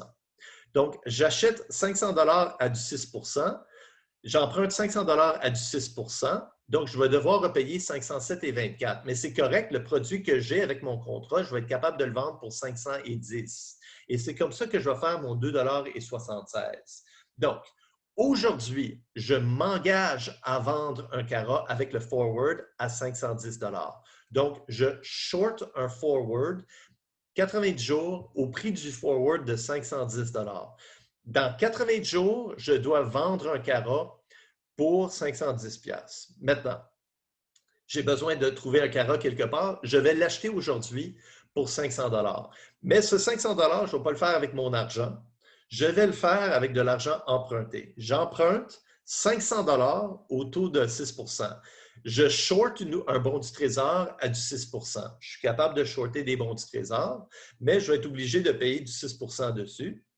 Et avec ce 500 $, j'achète un carat aujourd'hui à 500 $. Maintenant, ici, il y a généralement des coûts de stockage. Si j'achète un carat aujourd'hui, je dois le placer quelque part, il y a un risque que je me fasse voler, je dois le stocker dans un coffre-fort quelque part. On appelle ça des coûts de transaction. On va garder ça à part pour le moment. OK, alors, au temps t est égal à 0, j'emprunte 500 $ à du 6 %. Je prends ce 500 $, j'achète un carat pour 500 $. J'ai un carat, je le mets dans un coffre-fort. Et je m'engage, j'ai un contrat pour vendre ce carat dans 90 jours pour 510 $. Dans 510 $, je vends le carat selon ce contrat pour 510 $. Par contre, je dois rembourser mon prêt de 500 $. Je rembourse mon prêt, je paye du 6 % sur mon prêt, alors je paye le 500 $ de principal et 7,24 $ d'intérêt. Net, j'ai un profit d'arbitrage de 2,76. Je vous dis tout de suite qu'à l'examen, vous allez avoir une question de ce genre. Qu'est-ce qu'on fait au temps t est égal à 0? Il y a 3 choses. Qu'est-ce qu'on se fait à t? Il y a 3 choses. Donc, on exerce le contrat, on rembourse le prêt ou on rembourse le prêt ou on se fait économiser. Vous allez voir ça dans une seconde. Et il y a un profit d'arbitrage. Alors, le profit d'arbitrage, c'est la partie qui est facile, mais c'est généralement 1 point sur 10. La stratégie, les 9 points sur 10. Et je vous dis tout de suite, c'est très difficile pour moi de trouver des nouvelles façons de poser ces questions-là. Alors, si vous comprenez le concept, il y a un minimum de 10 % de la note et c'est probablement plus comme 15 ou 20 % de la note qui va être sur le forward ou le futures. Cette question-là, avec des chiffres différents, c'est peut-être 10 à 20 % de la note. OK, alors ça, c'est s'il existe un contrat à 510 $. Alors, si je recule, s'il y a un contrat qui existe à 510 $, mais pour ce contrat, je vais shorter le contrat, je vais emprunter de l'argent et je vais acheter le carat au temps 0. Je vais vendre ce carat pour 510, je vais rembourser mon prêt pour 507,24, il y a 2,76 de profit.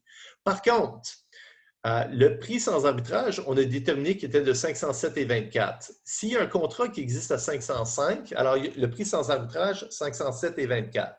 Il y a un contrat à 505. Alors, il y a 2,24 $ de profit d'arbitrage à être fait. Ça, c'est la partie facile, 1 point sur 10. Mais comment est-ce qu'on le fait? On va acheter le moins cher. Donc, on va acheter le carat avec le forward et on va shorter le vrai carat. Donc, qu'est-ce qui arrive? Si le prix du forward est à 505 $, le bon prix est de 507,24. Donc, à t est égal à 0, je vais être long un forward. Ça, ce que ça veut dire, c'est que dans 90 jours, je vais acheter un carat pour 505 $. Donc, si je l'achète dans 90 jours, je vais vendre le carat aujourd'hui. Je vais emprunter un carat et je vais le shorter aujourd'hui pour 500$ et ce 500$, je vais le placer à du 6%. Et donc, il va valoir 507,24. Donc, c'est comme ça que je vais faire mon 2,24$ de profit d'arbitrage. Donc, le prix sans arbitrage, 507,24. Le prix du contrat est de 505. Donc, je veux être acheteur. Donc, je long un contrat, je long un forward à 505. Si vous me dites, j'achète un contrat, j'accepte. Vous êtes long un forward à 505. Ça veut dire que dans 80 jours, je vais acheter un CARA. Si je l'achète dans 80 jours, je vais le vendre aujourd'hui. Donc, je vais shorter un CARA actuel aujourd'hui pour 500$. On va assumer qu'on est capable de le faire. Et ce 500$, je vais le placer au taux sans risque de 6%. Donc, je dois un CARA, mais j'ai 500$ placé à du 6% et je m'engage à acheter un CARA pour 505$ dans 80 jours. Alors, dans 80 jours, j'ai placé 500$ à du 6%, je vais recevoir 507,24. Je vais exercer le contrat et donc, le contrat se fait exercer, donc je dois acheter un CARA pour 505$ et le CARA que j'ai emprunté, je vais le rembourser et en conséquence, mon profit d'arbitrage, c'est 2,24$. Donc, on trouve tout le temps le prix sans arbitrage et on regarde le contrat. Et dans un monde sans aucun coût de transaction, on va tout le temps vendre le plus cher. Donc, si le contrat est à 510, on va shorter le contrat. Et si le contrat est à 505, on va être long le contrat et on va vendre le CARA actuel. Donc, il y a tout le temps une stratégie d'arbitrage à être faite, que ce soit plus grand ou plus petit. OK. S'il y a des dividendes, par contre, alors s'il y a une action qui a des dividendes, alors si on short une action, on est responsable de payer tous les dividendes et si on achète une action, on reçoit tous les dividendes. Mais comme je vous ai dit aujourd'hui, la semaine passée, quand il y a un dividende qui est versé, le prix de l'action chute du prix du dividende. Alors, généralement, le forward tient compte des dividendes connus. Alors, s'il y a des dividendes, le prix attendu à la fin dans T années devrait être le prix d'aujourd'hui de l'action actualisé au taux sans risque, moins la valeur future de tous les dividendes attendus. Donc, si je regarde Scotiabank, si je reviens à Scotiabank qui paye un dividende de 90 cents à chaque 3 mois, il vient tout juste de verser un dividende de 90 cents. Alors, il vient tout juste de verser un dividende. Si j'ai un forward ou un futures 6 mois sur Scotiabank, entre aujourd'hui et dans 6 mois, dans 3 mois, il va y avoir un dividende de 90 cents qui va être versé et dans 6 mois, il va y avoir un autre dividende de 90 cents qui va être versé. Je dois tenir compte de ces dividendes qui fait baisser le prix de l'action de 90 cents, mais je dois tenir compte aussi de l'inflation de ces dividendes. Donc, le prix sans arbitrage va être le prix d'une action aujourd'hui de Scotiabank, qui est le prix de combien aujourd'hui? OK, le prix de l'action, elle n'a pas bougé aujourd'hui. Alors, le prix de 78,32. Alors, le prix du forward sans arbitrage devrait être égal à, si c'est un contrat de 6 mois, 78,32 fois 1 plus I à la puissance 1/2. Il va y avoir un premier dividende qui va être versé dans 3 mois. Donc, de l'actualiser de 3 mois à 6 mois, ce dividende, je vais soustraire 90 cents fois 1 plus I à la puissance 3 mois divisé par 12. Et il y a un autre dividende qui va être versé dans 6 mois, juste avant. Alors, ça va être moins la valeur de 90 cents avec quelques jours, actualisé avec quelques jours d'intérêt. OK. Alors, encore une fois, je vais regarder s'il y a un forward ou un future. C'est très rare d'avoir des forwards ou des futures sur des actions, mais ça peut exister. Alors, c'est généralement un forward parce que c'est un produit qui est très spécialisé. Mais si je vais regarder le prix sans arbitrage et s'il y a un futures ou un forward qui existe, je vais regarder le prix sans arbitrage. Si y a un forward qui est plus cher, je vais shorter le forward. Et ça veut dire que je m'engage à vendre l'action dans 6 mois. Donc, je vais acheter l'action aujourd'hui en empruntant. Et si, par contre, le prix du forward est plus petit, alors je vais être long le forward, je vais shorter l'action aujourd'hui et je vais le racheter pour moins cher plus tard. Par contre, si je short l'action, je dois payer les 2 dividendes.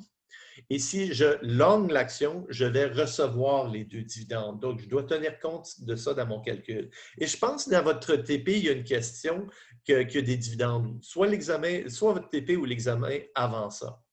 Donc, calculer le prix sans arbitrage d'un forward 100 jours sur une action avec un prix actuel de 30 sachant qu'il y a des dividendes de 40 sous dans 30, 90 et 150 jours. Alors, c'est un contrat 100 jours. Le dividende qui est versé dans 150 jours, il ne m'intéresse pas, mais les deux premiers, je suis responsable de ces dividendes. Le taux sans risque est de 5 Donc, aujourd'hui, l'action est de 30 S'il n'y avait aucun dividende, le prix sans arbitrage serait égal à 30 fois 1 plus 5 à la 100 divisé par 365. Par contre, je dois soustraire la valeur actualisée de ces deux dividendes. Dans 30 jours, il y a un dividende de 40 cents qui va être payé. Donc, dans 30 jours, l'action va chuter de 40 cents. Par contre, le prix du forward, je le calcule dans 100 jours. Alors, entre 30 jours et 100 jours, le 40 cents que je soustrais, je dois l'actualiser des 70 jours qui restent. Il y a un deuxième dividende qui est versé dans 90 jours. Donc, dans 90 jours, l'action va chuter de 40 cents. Entre 90 jours et 100 jours, je vais soustraire ce 40 cents, mais je dois l'actualiser pour les 10 jours parce que mon calcul se fait au temps t est égal à 100 jours. Le dividende qui est versé dans 150 jours ne m'intéresse pas. Il y a des dividendes qui seront payés peut-être dans 210 jours, 270 jours, mais c'est déjà tenu compte dans le prix de l'action à t est égal à 100. Donc, c'est un peu comme mon dividende. Mon option, elle se transigeait à 20 sous. Je trouvais que le prix était vraiment bas, mais c'est parce que l'option tenait compte du fait que le prix de l'action était pour chuter de 90 jours le lundi suivant. Alors, une erreur de recrue de ma part, un rookie mistake noob de ma part. Donc, une action aujourd'hui coûte 30 Donc, on regarde tous les cash flows pour les 100 prochains jours. Alors, la valeur attendue, la valeur espérée de l'action dans 100 jours, bien, ça va être égal aux 30 d'aujourd'hui actualisé à du 5 pendant 100 jours. Alors, je ne suis pas trop intéressé par le 365. Il y a des personnes qui mettent 360. Je vais l'accepter. Alors, si la démarche est bonne, je vais accepter. De toute façon, ça change la réponse de même pas une scène. Donc, si vous faites 100 divisé par 360, vous allez voir que votre réponse ne change pas d'une scène. Alors, 30 actualisé à du 5 pendant 100 jours. Alors, aujourd'hui, l'action vaut 30. Dans 100 jours, devrait valoir 30 actualisé à du 5 pendant 100 jours. Par contre, dans 30 jours, le prix de l'action devrait chuter de 40 cents. Alors, entre t est égal à 30 jours et 100 jours, on va soustraire le prix de l'action 40 cents dans 30 jours. Mais notre calcul se fait à t est égal à 100. Donc, on doit actualiser ce 40 cents à du 5 pendant les 70 jours qui restent. Alors, le prix de l'action va chuter de 40 cents et ce nouveau prix de l'action va actualiser à du 5 pendant les 70 jours qui restent. Par contre, encore une fois, à t est égal à 90, il va y avoir un deuxième dividende. Dans 90 jours, le prix de l'action devrait chuter de 40 cents, mais on s'intéresse au prix de l'action dans 100 jours. Donc, on va actualiser ce 40 cents, la valeur future, les 10 jours qui restent. Et ça devrait nous donner un prix sans arbitrage dans 100 jours qui est égal à 29,60. Donc, s'il y a un forward qui existe sur le marché, le forward 100 jours devrait être à 29,60. S'il y a un forward qui est à un prix différent de 29,60, alors s'il y a un forward à 31, on va shorter le forward, on va acheter l'action au temps t est égal à 0. On va recevoir deux dividendes et on va vendre l'action qui devrait valoir 29,60. On va le vendre pour 31 dans 100 jours. Net, on va faire 1,40 de profit. Si le prix sans arbitrage est de 29,60 et il y a un forward qui existe à 29, on va long le forward, ça veut dire qu'on va shorter l'action aujourd'hui. On va recevoir 30 aujourd'hui qui ont place à du 5 mais on va devoir payer deux dividendes de 40 cents à t est égal à 30 et t est égal à 90. Et on va soustraire ça de notre montant qui va être actualisé à du 5 Et à la toute fin, on va avoir quelque chose qui vaut 29,60 et on va être capable de l'acheter pour 29, alors il y a 60 cents de gain à être fait. Alors, encore une fois, on regarde le prix sans arbitrage et on regarde le contrat. Si le contrat est plus cher, on vend le contrat. S'il est moins cher, on achète le contrat. Alors, ce contrat, c'est qu'est-ce qu'on fait à la toute fin. Donc, si à la toute fin, on vend, au temps t est égal à 0, on va acheter. Et si à la toute fin, on achète, au temps t est égal à 0, on va vendre, shorter, le sous-jacent. Et on va le racheter plus tard. Donc, s'il y a un forward à 100 jours qui existe, il devrait être à 29,60, sinon, si les marchés sont efficaces. Sinon, il y a une stratégie d'arbitrage. On vend le plus cher, on achète le moins cher. Donc, les futures. Encore une fois, les futures et les forwards sont identiques, mais les futures sont transigés à la bourse. Alors, la différence, c'est que c'est transigé à la bourse, et quand je dis la bourse, le Chicago Mercantile Exchange, le MERC, ou la Bourse de Montréal au Canada. Alors, c'est des titres qui sont très liquides parce que c'est des titres très standardisés. Alors, moi, tantôt, je vous ai dit que j'ai fait des acquisitions. Alors, cette session, vous remarquez que j'ai acheté beaucoup de pétrole. Alors, j'ai acheté beaucoup de titres de pétrole. Baytex, Cardinal, Cruise, Surge, Athabasca et Grand Tierra. J'ai 6. Alors, tous mes autres, j'ai comme 50 000 de mon 140 000 dans mon portefeuille qui est juste du pétrole. Je suis fortement concentré dans le pétrole parce que je pense que le pétrole est vraiment bas et que ces titres sont sous-évalués. Donc, je n'ai pas besoin de regarder les fondamentaux, l'analyse financière de ces titres. Il y a juste un chiffre qui est important, quel est le prix du pétrole. Alors, quand je regarde tous ces titres, je regarde le prix du pétrole sur la bourse. Alors, à chaque fois que j'ouvre Yahoo Finance, je regarde le prix du pétrole. Alors, je regarde le prix du pétrole. Aujourd'hui, le prix du pétrole elle a augmenté de 91 cents. Quand le pétrole est à la hausse, je m'attends à ce que ces 6 titres que j'ai achetés soit à la hausse. Justement, on va regarder. Alors, ils sont fortement corrélés avec le prix du pétrole. Si le prix du pétrole était à 20$, c'est certain que mes titres planteraient.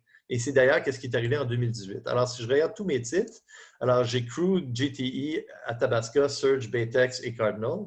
OK, OK. Lui est à la baisse, lui est à la hausse, lui est à la baisse, lui est à la hausse, lui est à la baisse. OK, je ne comprends pas. Mais ils sont fortement corrélés. Je vous dis tout de suite, si le prix du pétrole monte à 100$, qui est une petite possibilité, mais personnellement, je pense qu'il y a une possibilité que ça arrive. Si le prix du pétrole monte à 100$, tous ces titres vont valoir pas mal plus que ce qu'ils valent aujourd'hui. Alors, c'est le pari, c'est de la spéculation que je fais. Maintenant, le pétrole, c'est la même chose. Alors, un future sur le pétrole, tu peux acheter ou vendre un baril du pétrole, mais ce n'est pas de gré en gré. C'est des personnes qui se les vendent. Et l'année passée, il y avait quelque chose qui est arrivé. Il y a 2 choses qui sont arrivées l'année passée. Tu avais l'OPEC qui était en guerre avec la Russie. Alors, l'OPEC avait décidé, écoute, à chaque fois que l'OPEC coupait sa production, tu avais la Russie qui augmentait sa production. Alors, l'OPEC produisait moins de pétrole pour faire réduire les prix, mais la Russie produisait plus de pétrole. Les Américains, ils ont tout le temps produit autant qu'ils valaient, alors les États-Unis n'écoutent personne. Mais tu as l'OPEC et la Russie qui essaient de convaincre la Russie de couper sa production pour faire augmenter les prix du pétrole. Alors, en Arabie Saoudite, ça ne coûte pas cher faire du pétrole, ça coûte assez cher, c'est du gaz de schiste, surtout en Russie. Donc, ça coûte plus cher. Donc, ce que l'OPEC avait décidé de faire en février passé, ils ont dit, écoute, si la Russie, vous n'allez pas jouer selon nos règles, on va tout simplement augmenter la production. Et l'Arabie Saoudite a dit, OK, let the bulls run, open the floodgates, produisez autant de pétrole que vous voulez. Alors, toute l'OPEC a commencé à produire beaucoup de pétrole. Et il y a 2 choses qui sont arrivées. Un, tu avais plus de pétrole que nécessaire sur le marché, mais en plus, tu as COVID qui est arrivé. Alors, tous les marchés se sont éteints. Et qu'est-ce qui est arrivé? Quelque chose que je n'ai jamais pas pu penser qui pourrait se passer avec le pétrole. Regardez qu'est-ce qui est arrivé il y a 1 an. Alors, vous le voyez à la gauche. Si vous regardez, alors, tu avais le prix du pétrole qui était à environ 50-60 $. OK? Alors, 50-60 $. Et les prix du pétrole baissaient. Alors, les prix du pétrole ont baissé jusqu'à 25$. Alors, tout le monde a ramassé la claque. Alors, tous mes titres, toutes mes actions de pétrole ont mangé la claque. Alors, j'avais 20 000$ d'investis dans des compagnies pétrolières qui valaient quelque chose comme 4 000$ à la fin de 2019. Puis tu avais l'OPEC qui essayait de dire à la Russie, écoutez, coupez votre production, sinon, il va y avoir, nous, on ne va pas faire des pertes si toi, tu es tout simplement pour prendre les gains. Puis la Russie a dit, non, on va faire ce qu'on veut. Vladimir Poutine a dit, on va faire ce qu'on veut. Puis l'OPEC a dit, Ben, OK, si tu veux jouer comme ça, nous, on va tout simplement produire autant, ça nous coûte moins cher pour produire. À 25$, on fait quand même des profits. On le sait que toi, tu ne fais pas de profit. Alors, on va tout simplement produire autant qu'on veut. Puis ensuite, COVID, elle a frappé. Qu'est-ce qui arrivait? Il n'y avait personne qui achetait du pétrole. Il n'y avait personne qui achetait du pétrole. Puis ça prend 3 mois de faire du pétrole, un baril de pétrole. Alors, tu avais toutes les pétrolières qui traversaient l'océan pour venir livrer leur pétrole, mais il n'y avait personne qui avait acheté. Alors, il y a une photo qui existe sur Google Images. J'essaie de le trouver.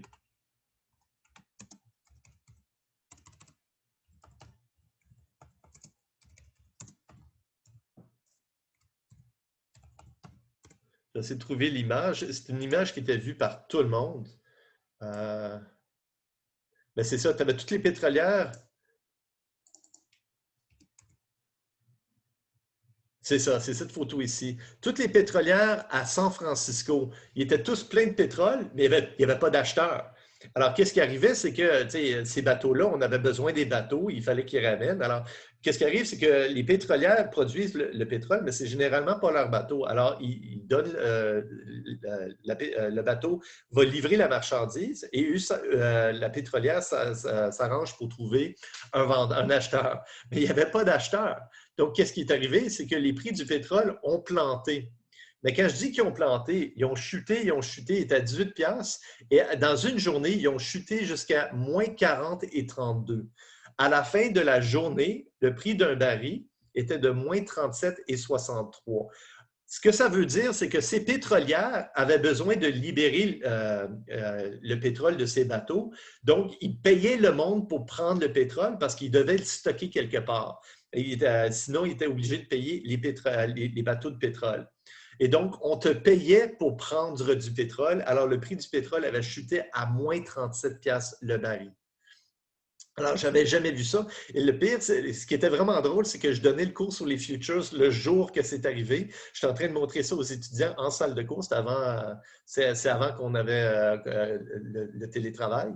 Alors, avant qu'on faisait ça à ma maison, mon tout dernier cours, j'avais donné ça en classe et je disais ça à mes étudiants, j'ai aucune idée qu'est-ce qui se passe. Je n'avais jamais vu ça. Et écoutez, c'est simplement un perfect storm. Alors, tu avais la guerre entre l'OPEC et la Russie et COVID qui a fait en sorte que ça a planté. Mais normalement, un futures est transigé à la bourse. Alors, qu'est-ce qui arrive? C'est que tu transiges à la bourse. Alors, si tu veux vendre ton pétrole, tu as juste besoin de regarder quel est le prix à la bourse et tu le vends à ce prix-là. Mais personne ne voulait acheter. Donc, les prix sont devenus négatifs. Pendant quelques jours, les prix étaient négatifs. C'était du jamais vu.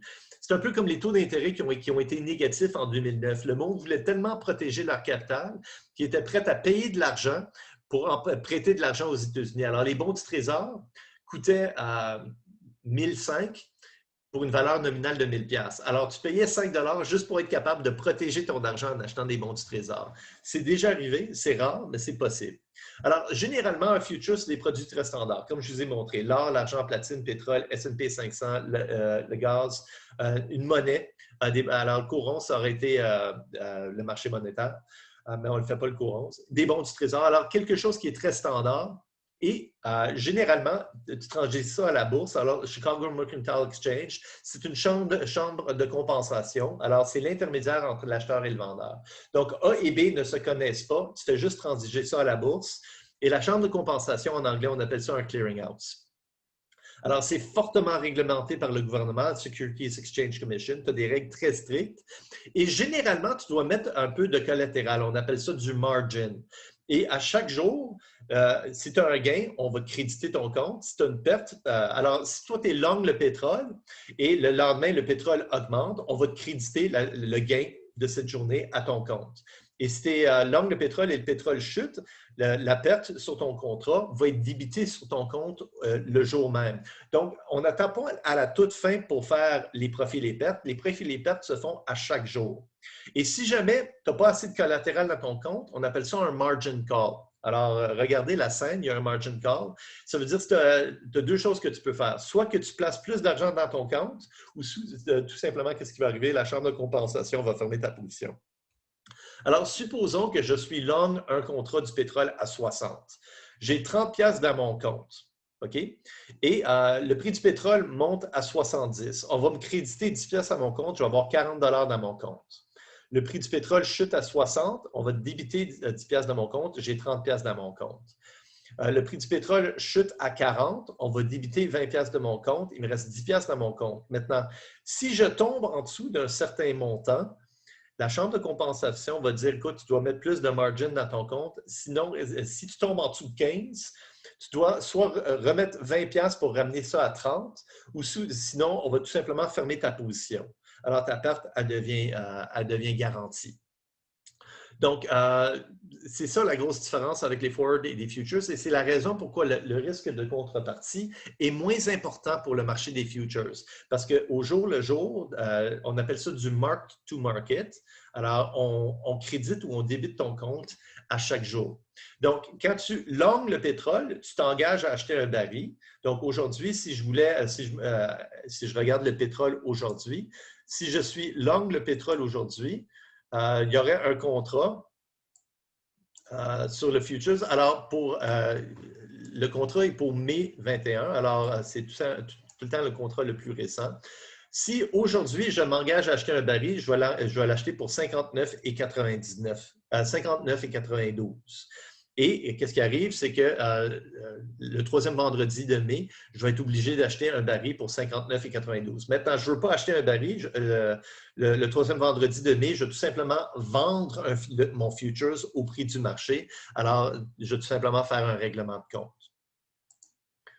OK, alors si je suis long un futures, je m'engage à acheter. Si je short un futures, je m'engage à vendre.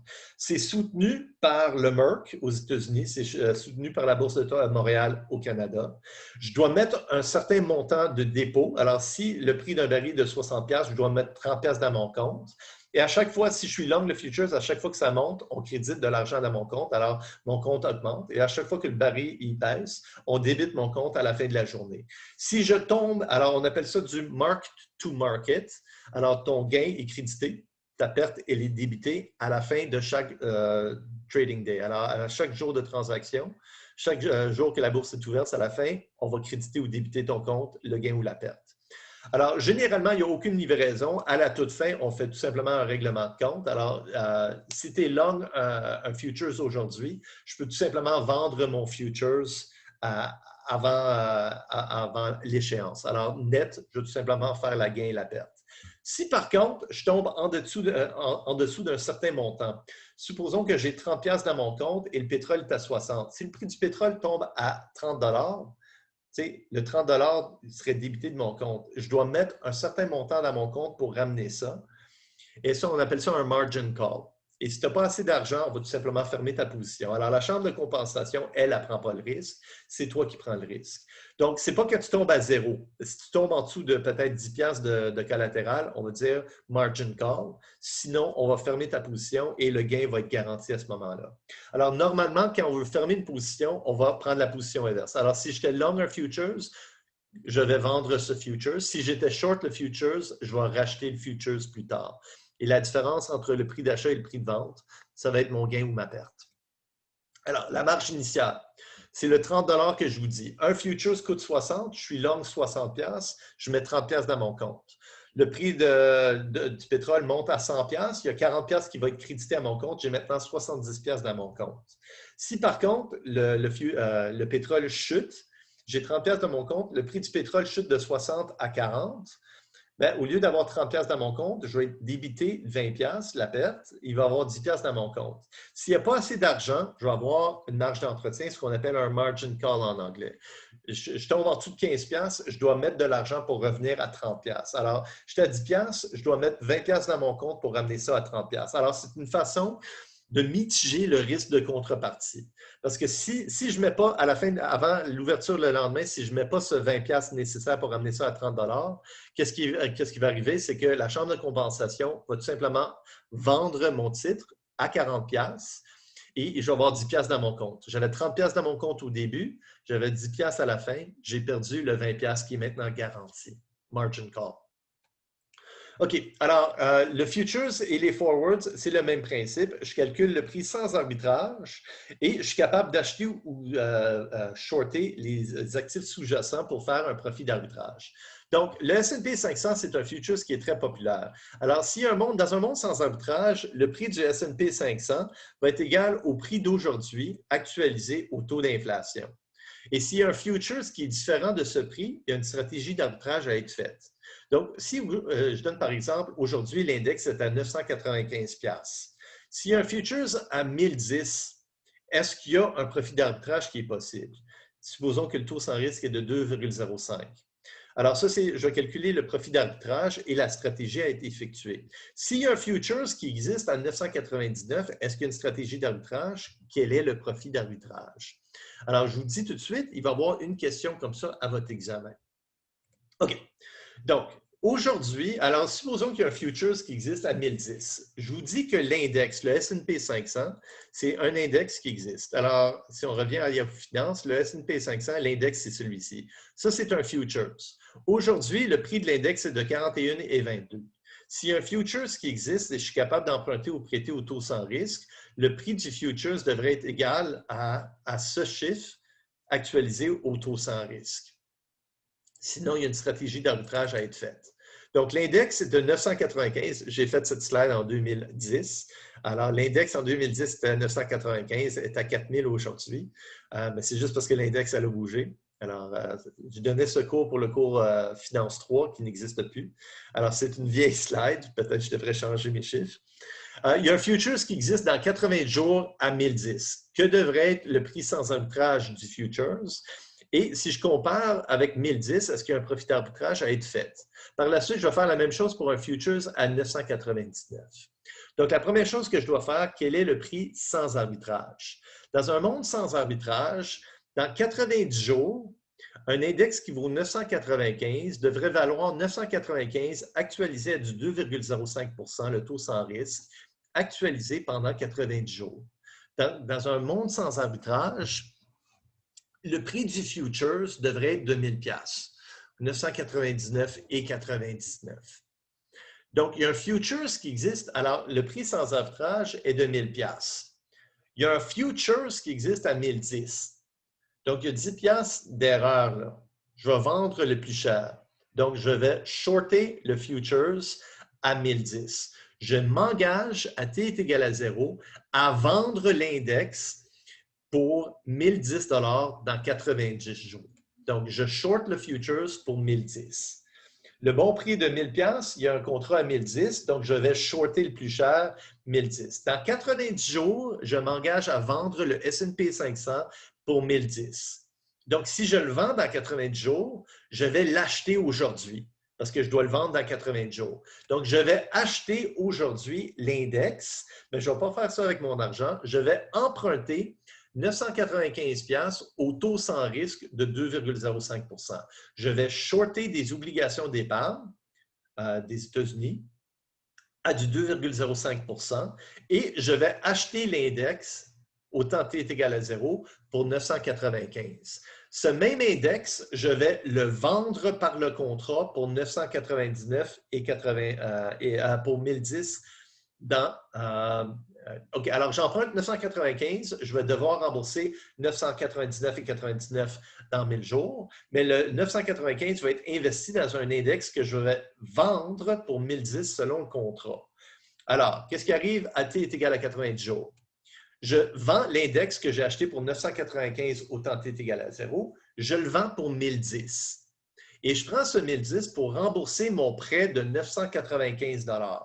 Alors, je rembourse 995 $ à 2,05, qui est 999,99. Et donc, j'ai un gain de 10 $ et 1 sou. La stratégie d'arbitrage. Le bon prix est à 1000$, il y a un contrat à 1010, je vends le plus cher 1010. Alors, s'il y a un futures qui existe à 1010, voici la stratégie que je vais faire. Je vais shorter le futures, je m'engage à vendre l'index dans 80 jours. Pour ce faire, je dois acheter l'index au temps T est égal à 0. Bien, pour acheter l'index, je dois emprunter 995 au taux sans risque. Si par contre, le bon prix est de 999,99 et il y a un futures qui existe à 995, qu'est-ce que c'était 995? 999. Alors, si le prix sans arbitrage est de 1000 $ et il y a un futures qui existe à 999, je veux être long le futures. Je vais être long le futures, ce qui veut dire dans 80 jours, je vais acheter l'index pour 999. Donc, si je l'achète dans 80 jours, je vais le vendre aujourd'hui. Alors, je vais le shorter aujourd'hui pour 995 et ce 995, je vais le placer à du 2,05 %. Alors, je dois un S&P 500. Je vais l'acheter pour 999 dans 90 jours. Je le short au temps zéro, mais cet argent, le 995, il est placé à 6 %. Dans 90 jours, le 995 que j'ai emprunté, que j'ai placé, c'est ça, le 995 que j'ai placé va valoir 999,99 et je vais racheter l'index pour 999 et donc je vais faire un profit de 99 cents. Alors, je rachète l'index et je le rembourse. Futures à 999. Encore une fois, le prix sans arbitrage, il ne change pas. 999,99, il y a un futures à 999. Il y a 99 cents à être fait. Je vais acheter le moins cher, donc je vais être long un futures. Je long le futures à 999. Ça veut dire que dans 90 jours, j'achète l'index. Donc, si je l'achète dans 90 jours, je vais le vendre aujourd'hui. Donc, je le rachète dans 90 jours. Je short l'indice aujourd'hui, l'index, pour 995 et ce 995 que j'ai reçu, je vais le placer au taux sans risque en achetant des bons du Trésor qui payent du 2,05 %. Donc, je le place à du 2,05 % pendant 90 jours. Dans 90 jours, mon 995 placé à du 2,05, il vaut maintenant 999,99.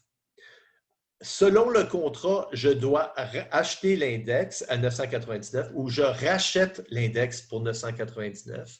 Je le rembourse, en d'autres mots. Et donc, j'ai un profit d'arbitrage de 99 cents.